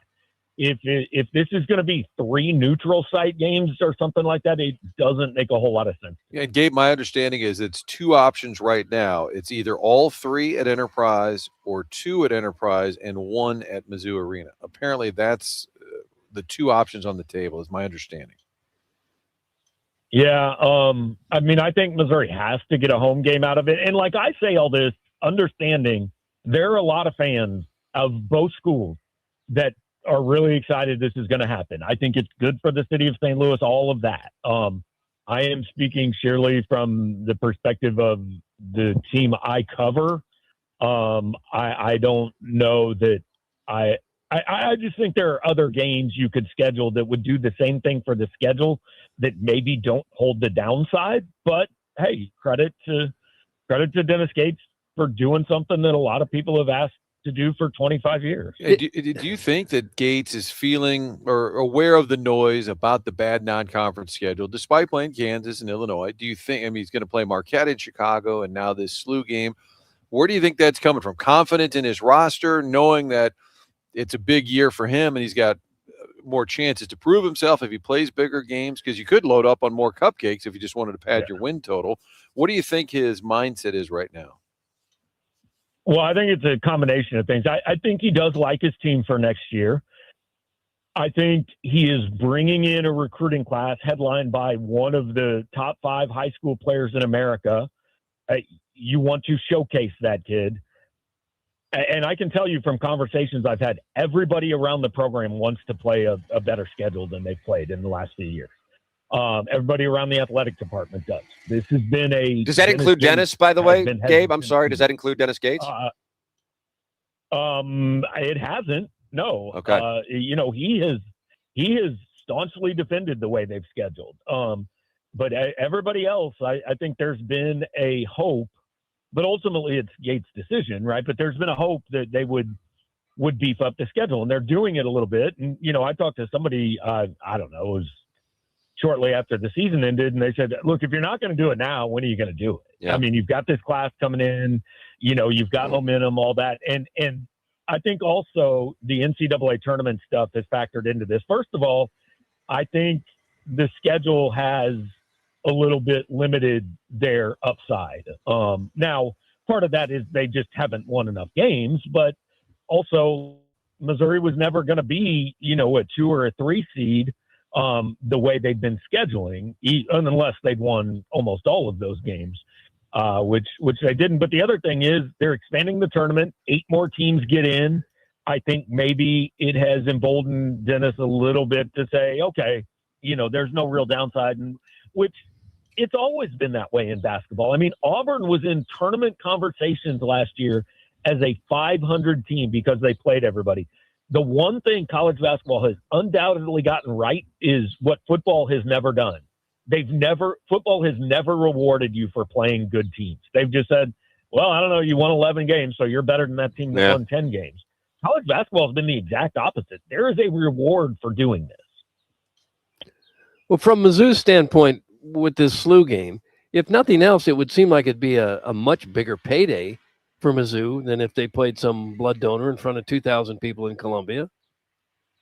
Well, I mean, the thing is, more tickets are sold than people that show up. But, look, yes, this is a much more entertaining game than, if the SLU game is replacing East Savannah Technical College, then yes, I like it. If the SLU game is replacing Minnesota, it's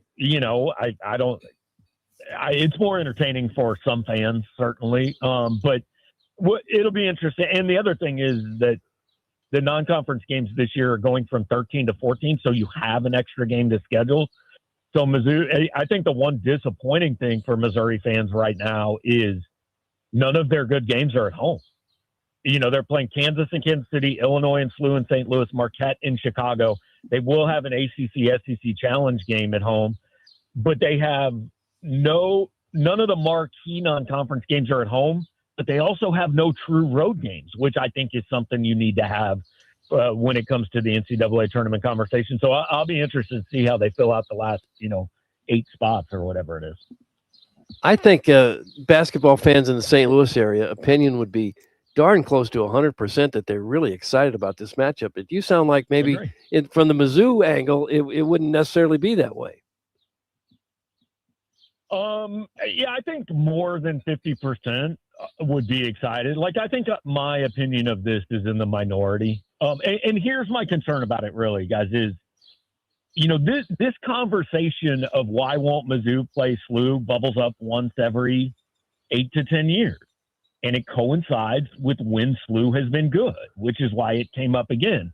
So playing SLU is good for the resume, if SLU is what they're supposed to be next year, when I think Josh Schertz is a really good coach and all that. But what if in year 2 and 3 of this, SLU is kind of slides back to being a middle of the pack A-10 team that's not in the tournament conversation? Then what's the benefit for Missouri? Because you still have that downside of what if you lose, but you don't have the benefit of quad 1 resume building game. That would be kind of my hesitation to doing a 3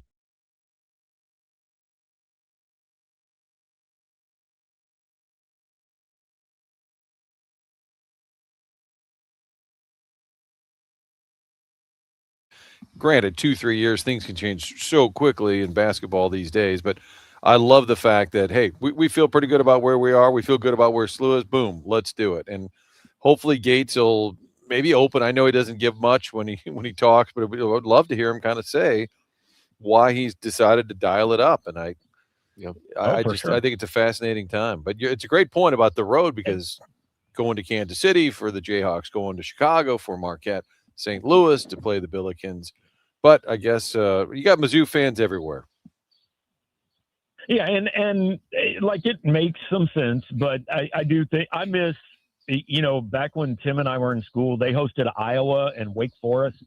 Shortly after I came back to cover them, they hosted Gonzaga. I would like to see one of those at home, but hey, I'm not going to be too picky. They're playing better games. That's good. And again, I understand, especially for people listening to your show, I understand that my opinion of this is in the vast minority. That's the Colonel, Gabe DeArmond, kind enough to join us on short notice. And I know you had a tight window, so thanks for joining us on short notice and fitting us into the schedule this morning. Colonel, appreciate it. You can read more at powermizzou.com. Major recommendation on subscribing to Power Mizzou. Colonel, always appreciate it, brother. Thanks so much. All right, guys, have a good one. You too. That's Gabe DeArmond with us here on the Collier and Thompson phone lines. Colonel, like expressing downside. I just don't see downside in the current college basketball structure.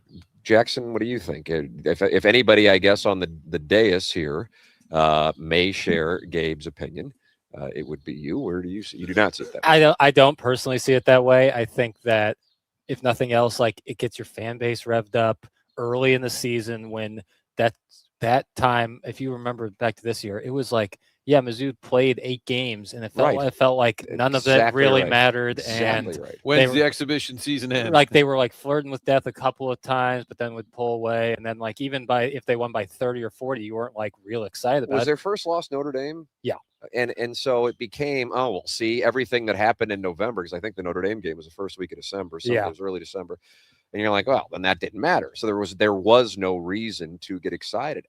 I don't think, and perhaps I'm wrong on this, I just don't think if you are a talented sophomore or junior, and maybe senior, who's considering both places, you're going to make your decision based on where the school that won that game between the two teams. Just like damn near anybody looking for a job, you're going to go where the more money is and where the opportunity is to play. 100%. So I think, and obviously, I mean, God, I love Gabe.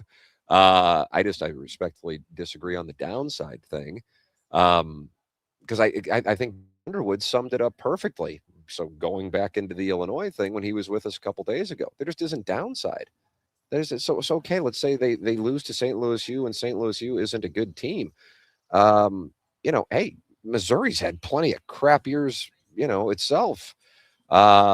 So I don't know. I think it's a monster win for both. And more importantly, when it's all said and done, the fans. Yeah.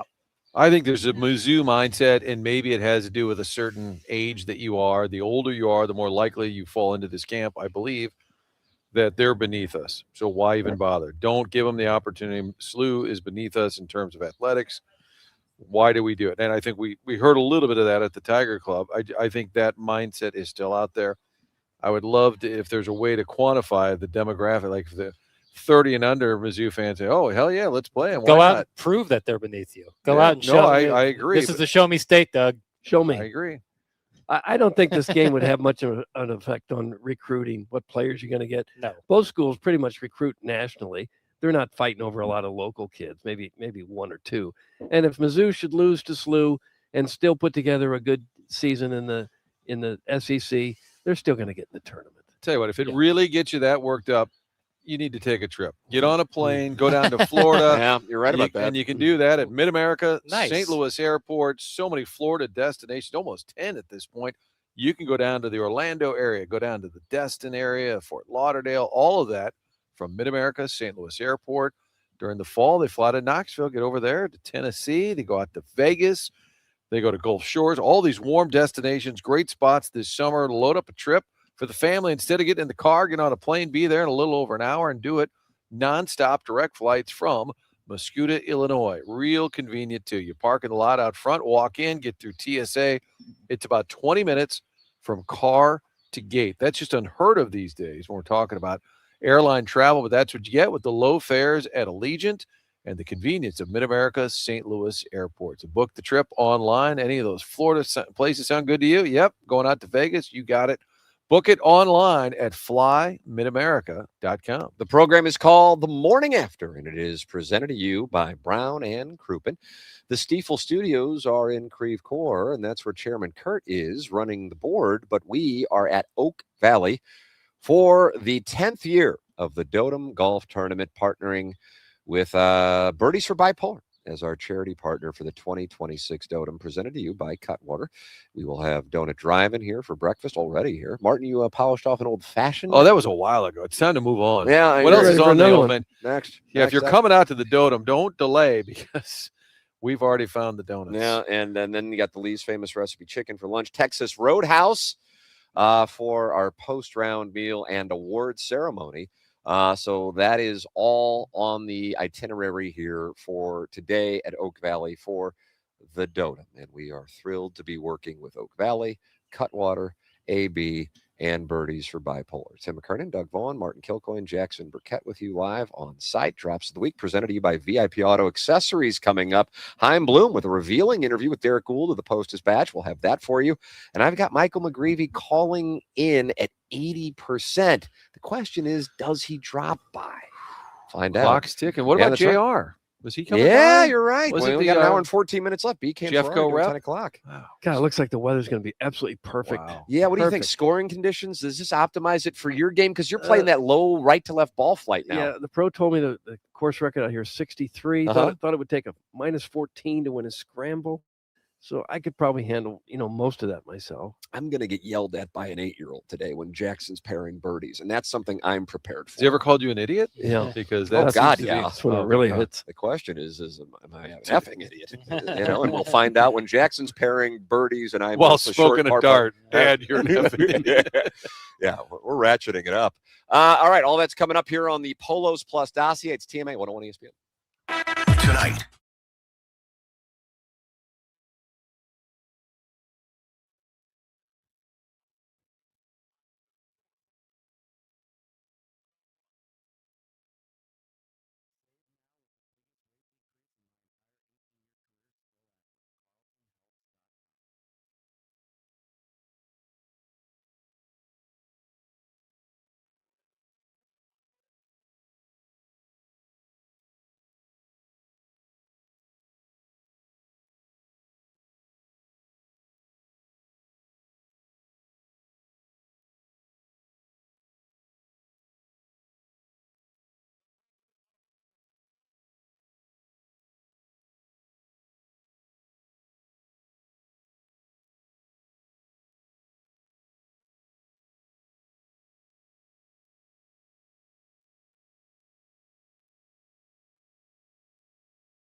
Doug, what is this that you recorded?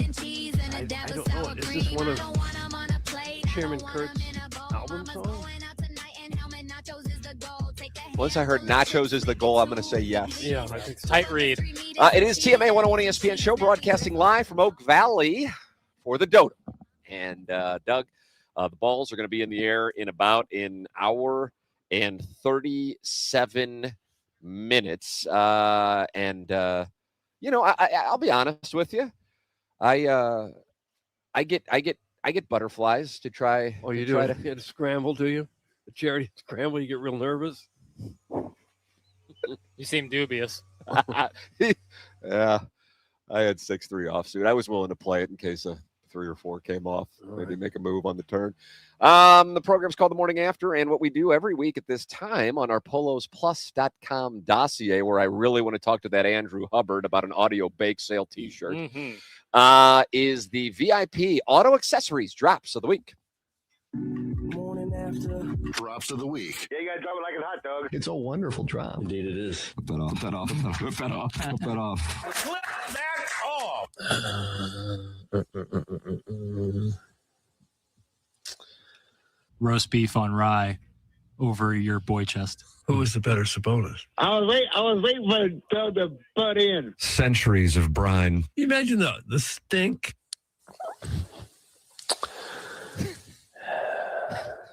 I'm going to get in your ass. I'm out on hot cereal in general.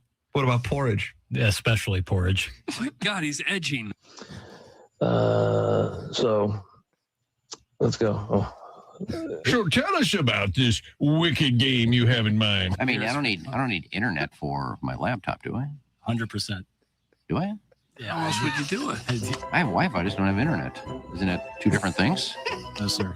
No? I don't know what the hell's going on here. Send something to Bill for a second, then I'll be with you. Hold on. So the story is over now? Yes. That was Drops of the Week. Drop, down, drop. Get it. Well, how can you not be proud of the work that we all attended university for, and now you see the results Maybe paying Slew off? shouldn't be playing Mizzou. The more I think about it. That was all actually on the air, too, wasn't it? Well, Francesa was just texting Bill Simmons. Is that what that was? Yep. But he was on the air. Correct.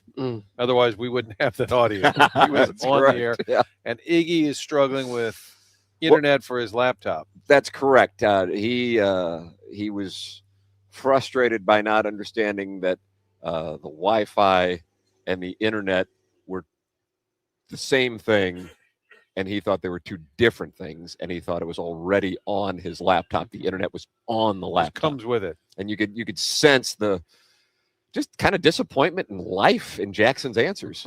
I didn't know.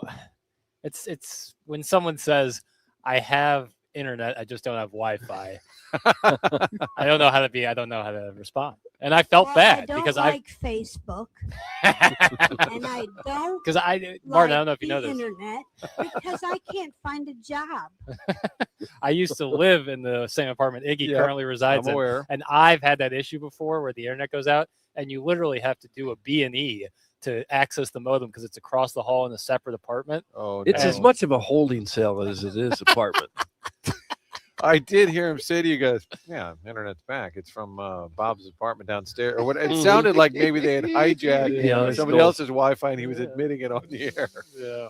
How about this? A compliment. Hi, guys. I want to acknowledge how smoothly the remote is going today.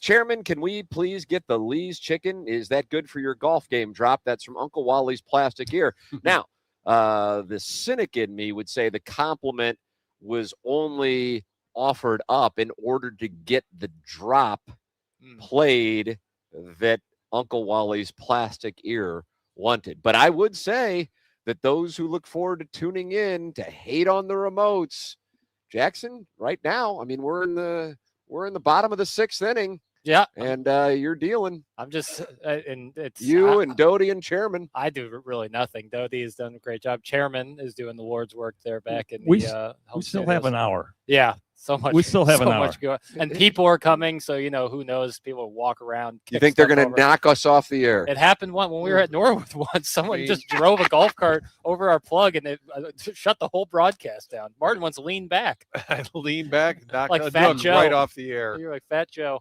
But to nice be- job, Doty. Yeah, but Great to, job, To Doty. be fair, we're at 74 pitches and Stanek's getting loose. So let's not. Yeah. Let's just not My. chalk up the W yet. Yeah, agreed.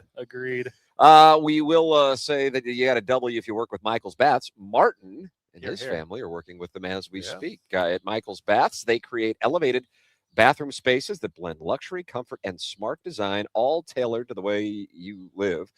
Martin and I had a call with the fine people at Michael's Baths last week and said, okay, what differentiates you from everybody else? I want to make sure we communicate that to our listeners. And they're like, this is the truth.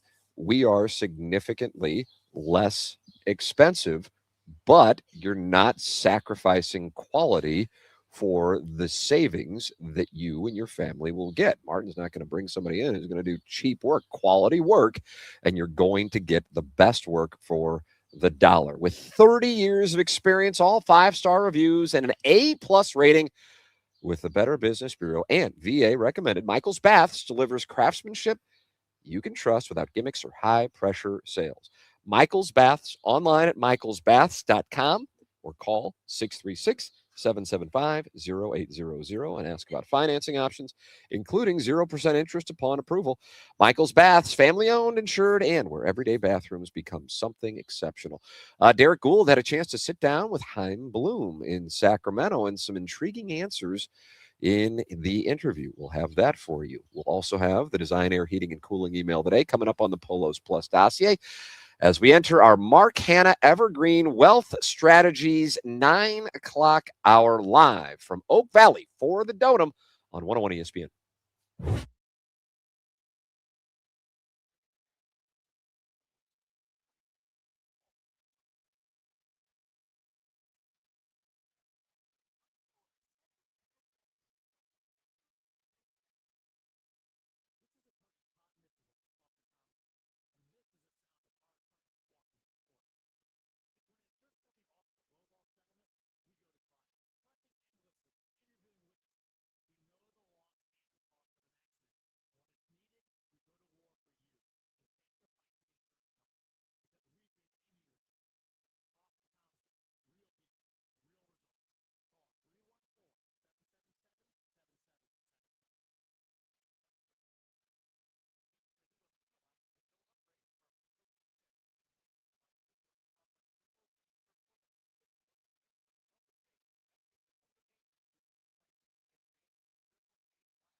Resort for the Dotem Golf Tournament. Refreshed by Cutwater Canned Cocktails. This is the morning after on 101 ESPN.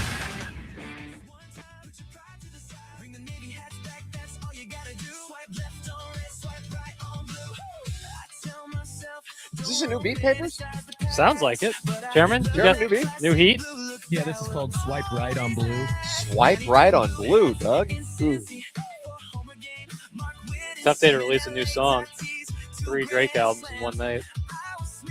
3 Drake albums, Doug. Doug, how about that overnight? Drake dropped 3 of them. Did he really? Yeah. He's been saving up some songs.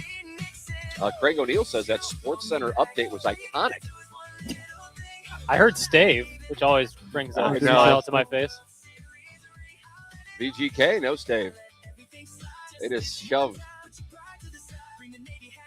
Anybody know what happened? No, I didn't watch Ducks are it. done. I got the watch sense. Well, I knew on my right. Yeah. I didn't have to worry about anybody watching it on my right, but on my shit. left, Martin, you had it. Yeah, the Ducks. Yeah, Right. Ducks bowed out. I was watching the game. They had Jim Harbaugh on set. Yes. And he's just kind of an odd guy, as we know. And you could tell, let's see, and that was a TNT. So that might have been Brendan Burke. No, Forsland, John Forsland. Anyway, it's what do you really get? Because Harbaugh is not going to goof off or anything. It was just kind of interesting as Harbaugh. Yeah, we're in OTAs right now. We'll get back into camp. He's kind of all business, but it was I was surprised that Harbaugh was hanging out at an NHL surprised by that playoff game. But yeah, the Golden Knights. What about moving the on. Mitch Marner? I mean, that Mitch Marner goal really was. I mean, And if what I'm in Craig God's Berube, I'm name? saying to the Toronto Maple Leafs, well, yeah, I was better when this guy was here. Joel Quenneville had a great first season in Anaheim.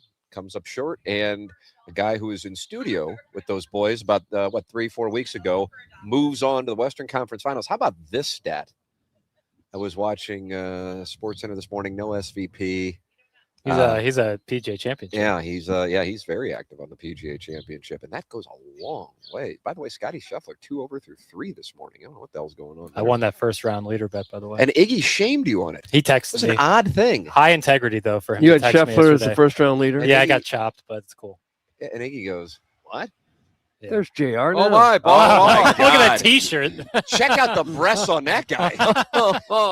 Nice rack.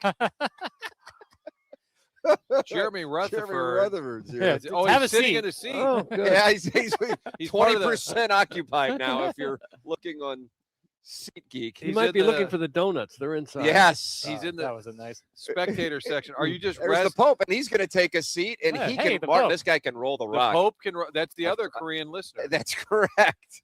JR, are you just seated because you're taking a break? The donuts are too far. You're resting. Well, he's got to rest. He had to walk from here, and then He's he'll pick it up in 5 minutes and make the other 40-yard walk. Got the Dan Jansen deep breath going. One could easily argue there are adults who like breasts more than babies. See, there's podcasts goes into different areas. But yeah, they were pointing out this little fun fact. I bet Jeremy Rutherford knows this. Is there a microphone available for the Athletic and 101's? What do you stand up, Mike? No, I got Do we have it. it? I got it. Anybody know GK? A hockey writer. GK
Is broadcasting live from the Dotem Golf Tournament at Oak Valley Golf Course and Resort. Refreshed by Cutwater canned cocktails on 101 ESPN. Doug, it's the classic. This is really his signature hit, I think. But listen closely.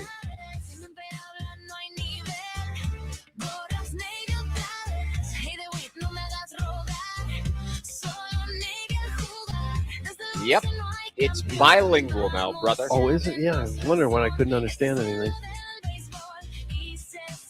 Kurt did teach Spanish, did he not, at the high school Yes, he level? did. The song is now global. Oh, God. What's it going to be It's like a when hit. Shakira performs I this don't at think MetLife Stadium on July 19th for the World Cup final? I just Unbelievable. don't think she You will. see, Chris Martin was putting the acts together, the Coldplay lead singer. Yeah. And he made the announcement for the World Cup, the Shakira, Madonna, the whole. Really? What are the boys? BKS? BTS. BTS. And he made the announcement with a bunch of Sesame Street Muppets. Doug, Did how you about see that? it? I did not see that. I'm like, what? I don't know who. If you do some acid tonight, look it up, and you will see Chris Martin of Coldplay with Muppets from Sesame Street, Miss Piggy, announcing the halftime show for the World Cup. Where do you get your acid? Clip it off. That's a Would you great even question. know where? Would I you would even probably know call where to go? Chairman Steve. Or would you? The program is called The Morning After. We are live at Oak Valley for the Dotem, which will get underway at 10:30. BK and Ferrario kind enough to take over the 10 o'clock hour for today for us, and we will be back to our 4 hours on 101 ESPN 5 on Monday. Some doing 5. Like the sword of Damocles. It hangs dangling over Doug's head. But Grant from Oak Valley is sitting down with us here in the Stiefel Studios, which are on remote, and we are very grateful for Grant to be here and for hosting us for the Dotem. Grant, thank you so much. Yes. Thank you, guys. Welcome back. This is year 2 of the Dotem here at Oak Valley. We are so excited to have you guys back here. This is a big tournament. You know, you look at the professional golfers, you've got the Masters, you've got the PGA For Championship. Grant for acknowledging this. It's the 5th major. And I'll tell you what, they've got to put it on the calendar, and we have to schedule that accordingly. So, see, Doug? Yeah. It's a little upsetting as that PGA had to go head to head with us because I think they were hoping for a little bigger audience on a Friday. I agree but with you. We're kind of cutting into it. oh, Sorry. absolutely. And I was looking at your team list today, and we have just not some household names, but we have some pretty talented golfers that are going to be out here playing today. So we're going to have some low scores. I would be surprised if we see a 14 or a 15 under that might take it today. Doug, So- you got to get to 15 if you want to claim the title. How do you get to 15 under? And you said the course record for an individual is 63. 63 is the lowest I've heard. Yes. So- Really? How about that? Yes. Who shot? You know who shot that? I don't. So Well, that's tearing it up pretty good. that is tearing up. I pretty good. assume it was me, but I have It wasn't so you. many course How long is it if you played from the back? For the back tees, they're about 6,600 yards. We'll be playing at about 6,100 yards today. So Oh, good. yeah, Okay. Such a cool spot. We call it a hidden gem, and it really is. Yeah, I it's a mean, hidden gem. it is. You know, we're right off the highway here at 55 in the Peebly exit. I live in Des Peres, so it takes me about 30 minutes without traffic. So it's just a straight 270 down 55. So it's a neat property. We're on 300 acres, and you really it is peaceful out here. There's So a campground down there. There's a Do you ever campground. camp out there with your family? No, I do not. That was such a quick and direct answer to the question. It was like a deposition. And you guys have really put some money into the course. We have. We've just dumped, as Doug said this morning, we dumped in 280 tons of white sand. So all of the bunkers have been renovated with white sand. Overseeded the fairways with rye this past fall. Those will stay green until the Bermuda kicks. Okay.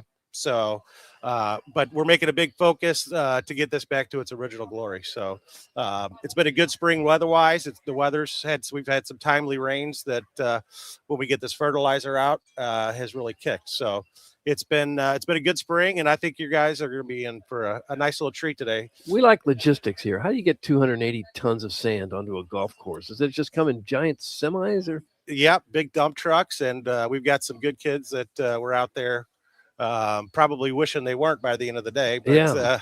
they That's came a down lot of and work. it is a lot of work. So But the course is really coming back. So I think you guys are going to have a good time. And Grant, what's the history? Was it the Teamsters? This was their course back in the day? That is correct. So you had to be an employee of the Teamsters Union, and money was pulled out of their hourly wage to support this property. So it was built back in the late 60s.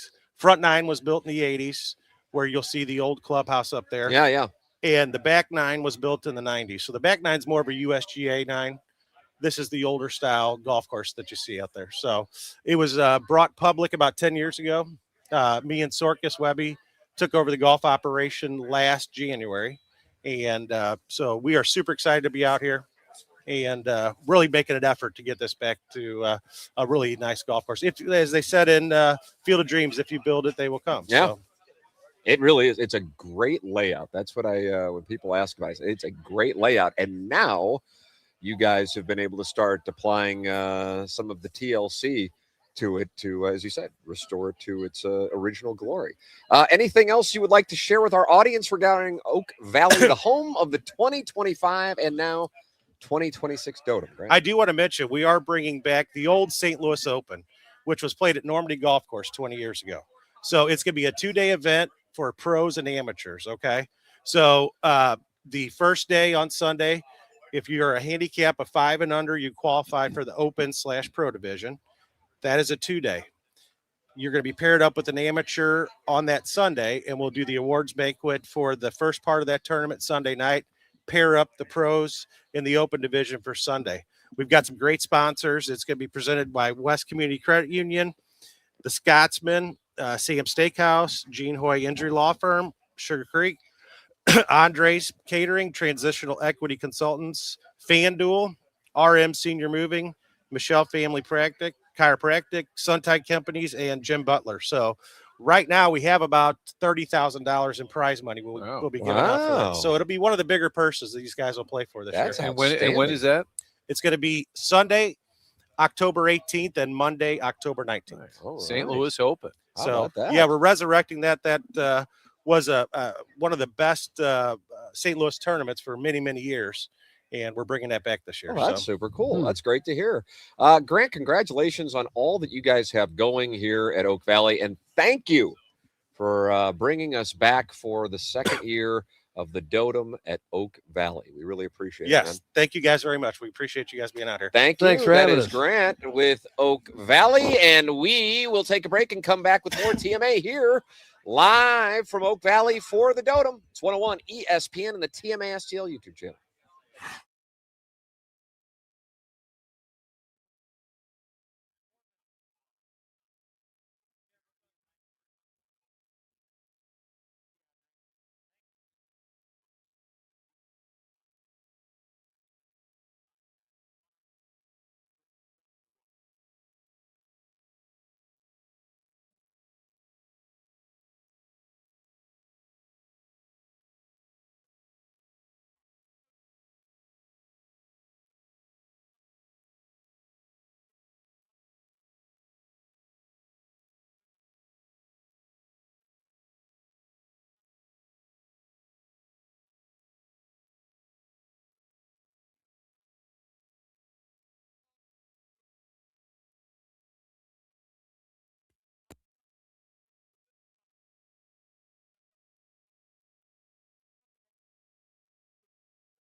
age, can't even envision. You don't know what it's like. You probably never will. Get home around 11, fire up the grill. Midnight snack a night, steak side of eggs. Bad day tomorrow. Hit the gym, train legs up early with the boys. Quick 18. I don't know, pitch again for a week. Not a moment too soon.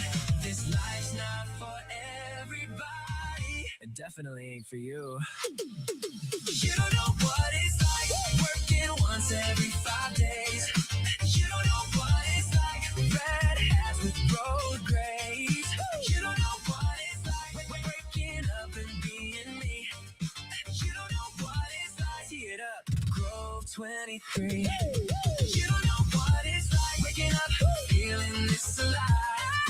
You don't know what it's like to be rich AF at 25. You don't know what it's like, and you probably never know. I'm rich, watching me in the show. Radio edit. There's a radio edit. Man, this guy, this Chairman Kurt, he's got a hit album on his hands. Bringing the heat. The program's TMA. It's broadcasting live from Oak Valley for the Dotem, and the patrons are here. And Doug, there are women here. Yeah, what's up with that? Girls are icky. Against their will. Yeah. We are 1 hour away on the nose from ESPN picking this up. They cut into their coverage of the PGA Championship for the Dotem, as we will be participating in the fun and games. And I mean, just the commitment, not just to the Cardinal rotation. The man threw 6 yesterday in Sacramento.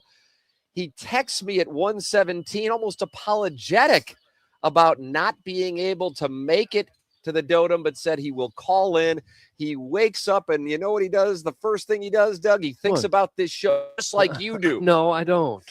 Joining us right now on the Callier and Thompson phone lines, for my money, the 2026 National League Cy Young Award winner, Mike McGreevy, with us here on TMA. Unbelievable. Wow. Listen to this gallery. They're Yeah. charged up. All right, Wow. Mike, what's going on? Wow. Thanks, guys. Jeez, I mean, damn, you're going to be burning your money if you do that.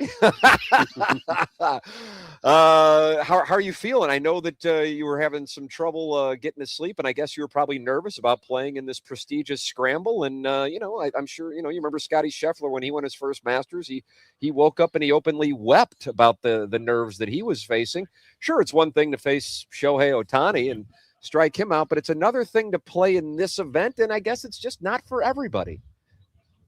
No, it's certainly not for everybody. That's for sure. The reason for me is I'm afraid to go outside right now because I'm nervous that the ball Nick Kurtz hit off me. That first inning is still flying and it's going to hit me in the head. Hammered. No, I mean hammered. Hammered, That ball Mike. is killed. I mean, what am I thinking? Throwing a fastball right down the middle. What am I thinking? It sounds like my comments online yesterday. What is it? Yeah, you might have seen Martin's tweets. What is this guy thinking? Thing was in the air for the a big minute. leagues. So what are you thinking after you see the result of said fastball down the middle to Nick Kurtz? Well, I mean, the best thing you do is move on. That's for sure. So the fact I was able to go 6 strong after that is like, all right, like nice little slap in the face wakes you up for the 12 o'clock game. I don't know if you were aware of it because sometimes the guys never return to the dugout. Sometimes they go right to the showers, head to the clubhouse, and hang out. I don't know what the arrangement is. In Sacramento, you actually go back to the hotel. Take a that's shower. where you have to take your shower. But we got a report. Martin did, a guy by the name of BJ Rains, who used to live in St. Louis and work in media, was at the game. I think he texted me that he met, you were very kind to him and his son in San Diego. So I guess he followed you boys to Sacramento. And he said your manager, Ali Marmol, was catching hell from a heckler for pulling you at 74 pitches. And then once the lead was given up and Stanek and Romero ran into some problems, this guy was all over Ali. Ali then stared back at him, and it was some wonderful fan manager drama in the ballpark. I don't know if you saw or heard any of that going on. Did you see or hear it? I did not. I was already in the training room doing some arm care, getting the arm right, trying to, speed up the recovery process for the next time out. So what was going through your mind after getting pulled at 74 pitches? And it's not like you were having a whole lot of trouble out there. Yeah, listen, I'm always gonna trust Ollie's decision. You know, I'm never gonna be like, oh, what the heck, and this and that. There's always a reason for it, for sure. Whether he lets me go or not, like, that is his decision. I'm always going to want to go out there and get another inning for the guys, save the bullpen a little bit. I think I'm trying to take as much accountability about that like, hey, it's like that's more of a me thing than like, hey, it's his decision thing. And granted, like Danny Romero, I've been throwing great last couple innings. So, I mean, if you write it down on paper, it should have just went 1, 2, 3, 1, 2, 3, 1, 2, 3, and then ball game. I get the win, but it's baseball. But I think as of right now, just with how the velo's slowly starting to like come back up to what it was last year, the stuff needs to be a little sharper. Going into the 6th inning, I felt like the slider was a little lacking. Got a little like just got a little lucky with an at bat to Rooker. He popped up a crappy slider. I just think if my stuff is sharper in that 6th inning, I think they feel a little better about sending me out for the 7th. But I think it's a consistency thing, and hopefully I can kind of tighten that up. So in the 6th inning, it's like, hey, he still looks good. Let's send him out for the 7th versus like, ooh, like stuff looks a little all right there. Let's make a decision. So I'm trying to chop that one up to, hey, I just need to be better. You said your velo's going up. What do you do at this point of the season to get your velocity up? Just continue to lift, continue to long toss. I think it's more of a mechanical thing than anything. I think I'm in a great place physically in the weight room. Numbers are going up. The weights are going up. It's just a matter of something clicking. And there's certain points in the game where it's like, hey, like that was a good pitch. That one felt easier than pitches in the past this year, but it's not something that's just going to get fixed overnight, which sucks because, I want it to get back to what it was last year, but I'm hoping by June or July, like we're starting to see like, okay, this is what McGreevy was at last year. Like no more like, oh, he's a poor man's Greg Maddux. It's like, Reading more of Martin's tweets. Yeah. Well, you really are. You're just like reading Martin's Twitter timeline here, Mike. I know. My college roommates were watching they have, one of them was an A's fan, so he's watching the broadcast. He's like, Mike, word for word, bar for bar, they just called you a poor man and Greg Maddux. You could get called worse than that. That's not a bad one. No, yeah, of course. That's fine. I'll be the knockoff. What was your vantage point in the 9th? Were you back in the dugout for the comeback? I was in the weight room. I was still in the weight room. It'd be tough to come back out just because I'd have to walk across the field again. You have to walk across the field to get to the dugout. The layout's a little bit of an issue. Yeah, the clubhouse is not attached to the dugout. So as I walked off the field, it was like spring training where like you see the player actually leave the field. Yep. So, he's just not in the dugout anymore. So I'm like, I might just stay in here. And McGreevy has left the stadium, perhaps looking for that ball hit by Kurtz. It's like an American Legion game. Cardinal starter Mike McGreevy with us here on the program. Fresh off his start yesterday, he wanted to be at the Dotem, Doug, but the idea of the pageantry, you can handle facing the Dodgers, Padres, and A's, but this isn't for everybody. So he's calling in. Martin just asked you about what you got a chance to see. You're watching it while working out. And, that's the thing that I think St. Louisans and Cardinal fans are falling in love with about this team. You guys don't give in. Weatherholt talked about it after the game. He goes, even if we're down 8, we're going to treat the at-bat like it matters because it's going to be test and preparation for when it does matter. And then sure enough, the boys rally again, and the one that might felt like a giveaway the night before with what happened Sunday in San Diego, you guys get it back down to your last strike. Your thoughts on the comeback in the 9th? Yeah, I think what JJ said, is right on the money. It doesn't matter like what the score is. You're still going to treat every at-bat like it's a huge at-bat. And, like, you're confident that you're going up there no matter who you're facing, that you're going to get a hit, and no matter who you're facing on the mound. You're going to treat it just like any other normal process. The moment isn't bigger just because we're down to our final strike or we're down 10-0. It's the same weight no matter what in these regular season games. And, then like if you're able to kind of control the emotions here in the regular season, when we do reach the postseason one day, it's, hey, like we've we're battle ready. We're battle tested for these big moments. We're not going to let the moment get too big. And Walker coming up, not only the home run, but the go-ahead hit was right field. He's done a lot of work to right field. You're a pitcher, I realize that, but you see things with hitters other people probably don't. I just feel like him going opposite field a lot more lately is a really good sign of where he's at. Yeah, I agree. It's when you see Jordan doing something like that, you kind of thank God he's on your team, because when I see a hitter going to all fields with power, it's like, ah, crap. Like, what am I throwing him here? Like, what can I do? So it's a very encouraging sign, and he's worked so hard, and, I'm just so happy for all the success he's having this year. I guess you throw those hitters something other than you threw to Kurtz. Oh, Doug. I'm sorry. Too soon. Too soon. Yeah, you throw the front hip sinker with 3-2 count, he just takes it. That's more of the game plan right there. Yeah. I don't know if you saw this moment. It was the A's broadcast, because Dallas Braden was talking about it. Weatherholt was so far out of the on-deck circle. Yes. And he said he's practically in the freaking batter's box. And if you look at the video, he's really close, which is probably dangerous. Yeah. Is that him?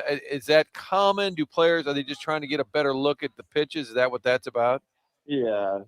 Yeah, I think the closer you get, the more, accurately you can time up, whatever he's throwing. So, I mean, as a pitcher, I'm so locked in. I don't think I would have been able to see a hitter that close. But, I'm assuming a manager would say something like that, just, hey, what the heck's he doing? And, he would have, Ollie would have handled that for me had, he's seen, Brent Rooker that close or whatever. But I don't think anyone – it's really not that big of a deal. But, look for anything, I guess. Dallas Braden being a former pitcher, of course, noting that on the A's broadcast, you've had quite the run against California teams. Yeah, Dodgers, right. A revenge Padres, tour. A's. If we could just work in a Giants matchup here. Cali Mike. Yeah. Cali Mike. We got the Angels in July. Got the Giants. I don't even know when we play the Giants, actually.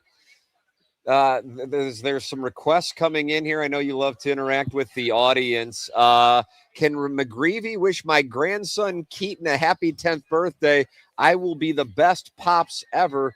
Doug, that's from Sparky Spangler. Is that who it's from? Yeah. Okay. All right, well, happy 10th birthday, Keaton. There we go. Nice. Wow. It's like that. Enthusiasm. How much we pay for that cameo? Ask Mike if he thinks of TMA during his starts, such as, you know what, this strikeout is for papers. Is that on your mind when you were striking out 9 in San Diego? You're thinking of Jackson? Yeah. See, I knew it. If I'm thinking about anybody from TMA, it's definitely papers. Oh, for heaven's sakes. Hell yeah, Mike. Yeah, the other guys, it's kind of if they cross my mind, sure, but it's normally papers up there, and it's every time I look to the sky, it's like that was for papers. Yeah, hell yeah. Darn. When I stripe a drive today, Mike, I'm going to make sure this one's for my guy, Mike McGreevy. Oh my gosh. Yeah. You're reciprocating. This one's for 36. And as you know, Chairman Steve, he is in Des Moines, and he's really following your pending nuptials. He says, I heard he's getting married. I'm so happy for him. Marriage is a wonderful thing, especially if you get to travel for work for half the year. So that's a nice sentiment, isn't it? I guess. No, well, He's Chairman Steve. Keep in mind, he's not married yet. Okay, McGreevy's trying not to mess this but up. He was working on wedding planning while in San Diego, and that therefore didn't golf. That's right. Are you going to get to play today? I'm actually so tired that I'm gonna lay out by the pool in my apartment complex, get a nice tan, get some good food, and then hoping to play. I'm gonna play Monday with D-May on the off day. All right, nice. There it is. Nice. Well, Tim, you're supposed to say, where are we playing? That's exactly. Well, we'll probably be on the air at the same time, but I've got a little revenge match with both those guys when they blow their drives about 100 yards past mine. I think D-May said the Quarry. I don't know where that is though. It's actually close to the station. Oh, it is close to the Is that station. the old limestones? Remember that? Wow. Park there. Maybe, Doug. There's going to be some holes where D-May is going to need to take 5 iron on a par 4 there. Yeah. And there's a couple of short par 4s. The quarry is the one out there by the casino amphitheater. Yeah. That's right. That's right by the station. But the only real issue is that none of us were invited. That's Okay? Now correct. that's but we can always show up. Yeah, tea time afterwards. Awkwardly standing in the clubhouse. Hey, what are you doing here? Oh, you gues are here. Wow, Yeah. that's fun. We haven't been here for 3 hours. Yeah. Pop-up broadcast. Paper's good to see you. Look that up. Mike, we appreciate you joining us fresh off your start and your flight back from California. The people love you, and we certainly love seeing the success you are having. Thank you so much for joining us. Enjoy a relaxing day, and we'll look forward to showing up uninvited to your round of golf on Monday. Thanks, guys. Thanks for having me. Hit them straight today. Thanks, brother. Appreciate it. That's Mike McGreevy, Cardinals starter. Doug, 2.10 ERA.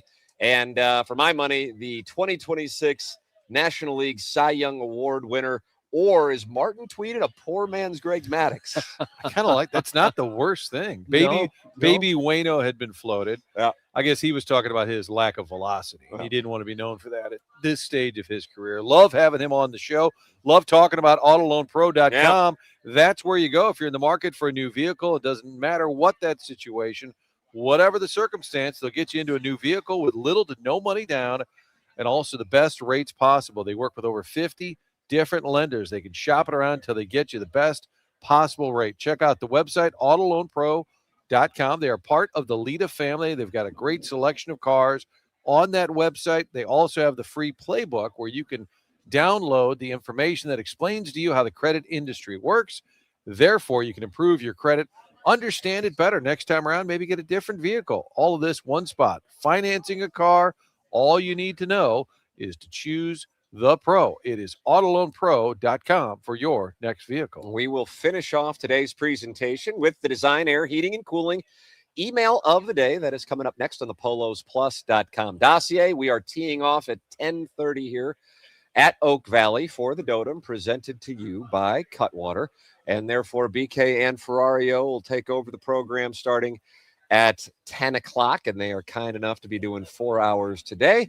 We will return to 7 to 11 on Monday, and look forward to talking it over on what hopefully is a wonderful weekend for the Cardinals, and of course the Dotem here starting at 10:30. And our charity partner, Birdies for Bipolar. I see Michael Wellington is here. The gallery starting to fill up for the festivities. We have a beautiful day of weather for the Dotem, and we will come back with our final segment next here on the Morning After 101 ESPN and the TMA STL YouTube channel.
Is broadcasting live from the Dotem Golf Tournament at Oak Valley Course and Resort by Cutwater Canned Cocktails.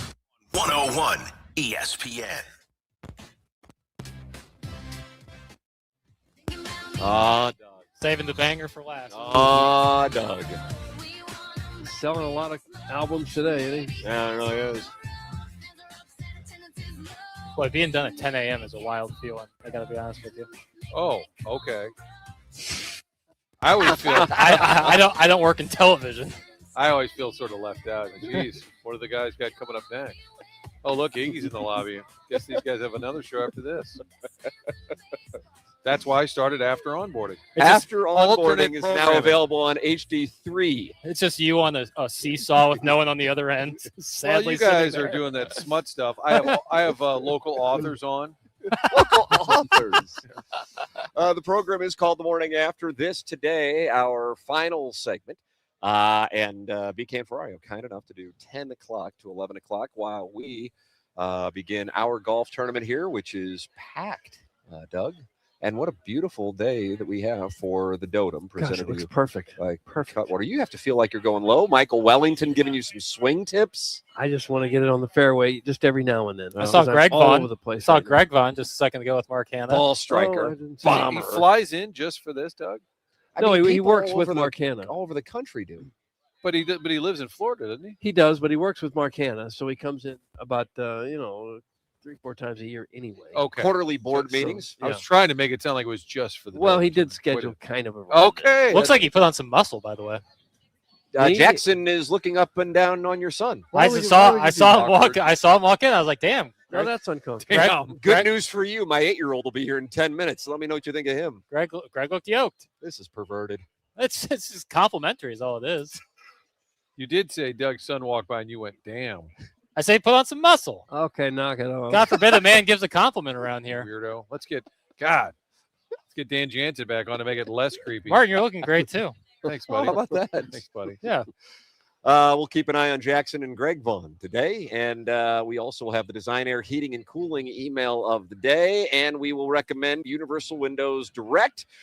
If your windows have been giving you trouble letting in heat as the temperatures warm up, that's where Universal Windows Direct really stands out. Right now, when you buy 2 windows, you get 2 free, and there's no limit. The more you upgrade, the more you save. Plus, you'll get 24 months with no payments and no interest, so you can move forward with your project now and not worry about paying for it for 2 full years. And this month, they're also offering a $500 bonus off your home improvement project. It's all with Universal Windows Direct. Call 314-334-2522 or visit universalwindowsdirect.com to schedule your free estimate today to start enjoying fewer drafts, more consistent temperatures, and lower energy bills.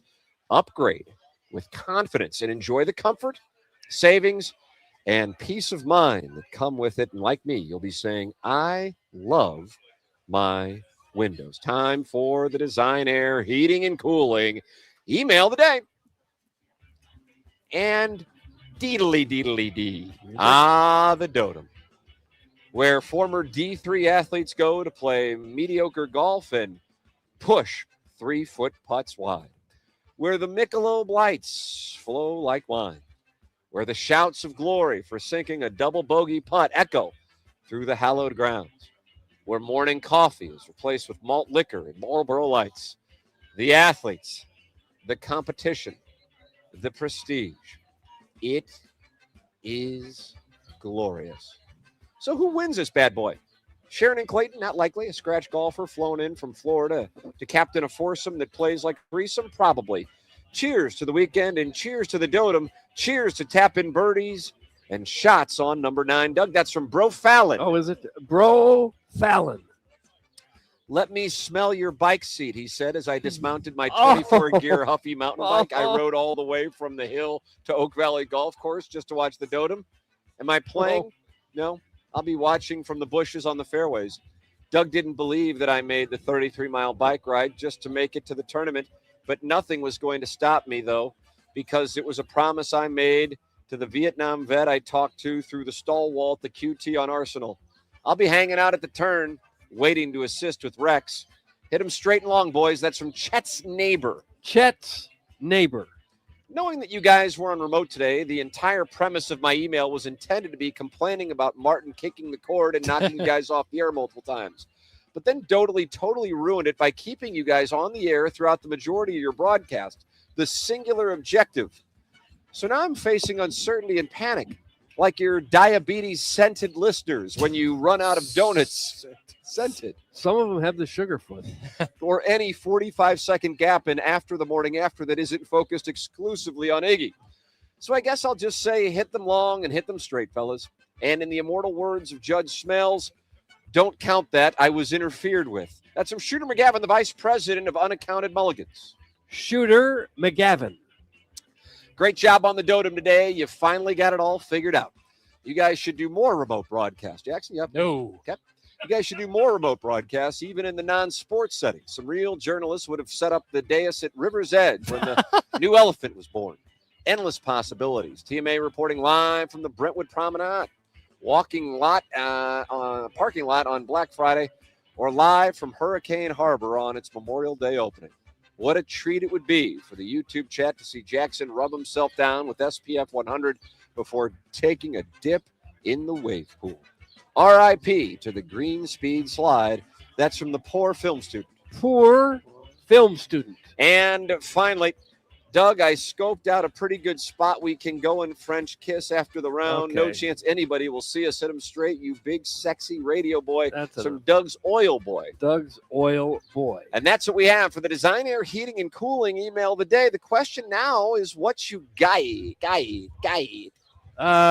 Even though it started vile, I'm going to go with Shooter McGavin. Okay, I'm going to go Bro Fallon. I'm going Chet's neighbor. Jackson, the pressure's on you. Chet's neighbor. Yes, Yeah, so great. get it, Lucas. Having control of Congress is something people Wow, just wow. don't understand the value of. They also don't understand the value of being able to reach out to Ryan Luchtefeld directly. Our Billiken Insider is with Delmar Mortgage, and his number is 618-593-3608.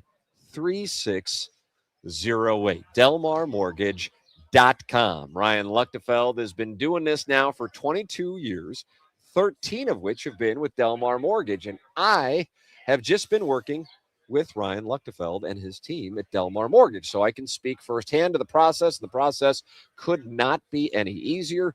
The pre-approvals and the fast-track options will make your offer stick out to local sellers and listing agents with closings in as little as 2 weeks. Call Ryan directly at 618-593-3608. This is his personal number. 618-593-3608. Or go online at delmarmortgage.com and work with Ryan Luchtefeld, our Billiken Insider here on TMA, and the guy I'm working with, Ryan Luchtefeld at delmarmortgage.com, 618-593-3608. Jackson, He played against Mizzou. He did indeed. Jackson, is there anything else we need to tend to? No, I just saw Cletus and the flower canoodling. Oh, and Martin, stop it. There it is. They are canoodling. Weirdos. Look at that. Martin looked upon in what this horror. I That's saw what this Martin's event is face. about. You know, in being new to the show, Right. reading the text, hearing from the listeners, I always suspected they were kind of scuzzballs and cretins. Right. And then you get to be around them and see them and say, "Oh my God, it's much worse." Yeah, it's actually worse than I you saw think. it. I saw a gentleman took a bite of a donut, a drag of a cigarette, and washed it all down with a Michelob Ultra. And I said, Oh, "It's my Totem time, Yeah, baby." yeah, yeah. It's an old money event. A lot of ankle bracelets out here. It is time for us to shut it down. BK and Ferrario kind enough to take over the extra hour today from 10 to 11. We'll be back for all 4 hours of the Magic on Monday. Thank you to everybody at Oak Valley and to Hubbard Radio for setting up the wonderful 10th edition of the Dotem. And thank you to our partner, Cutwater, and our charity partner, Birdies for Bipolar. Time for us to shut it down. BK and Ferrario are up next. For Chairman Kurt back in the Creve Coeur studios, Doty here on site, Martin Kilcoyne, Jackson Burkett, my brother Kevin, Douglas Elvin Vaughn. I'm Tim McKernan. This has been The Morning After, presented to you by Brown and Crouppen on 101 ESPN. Tonight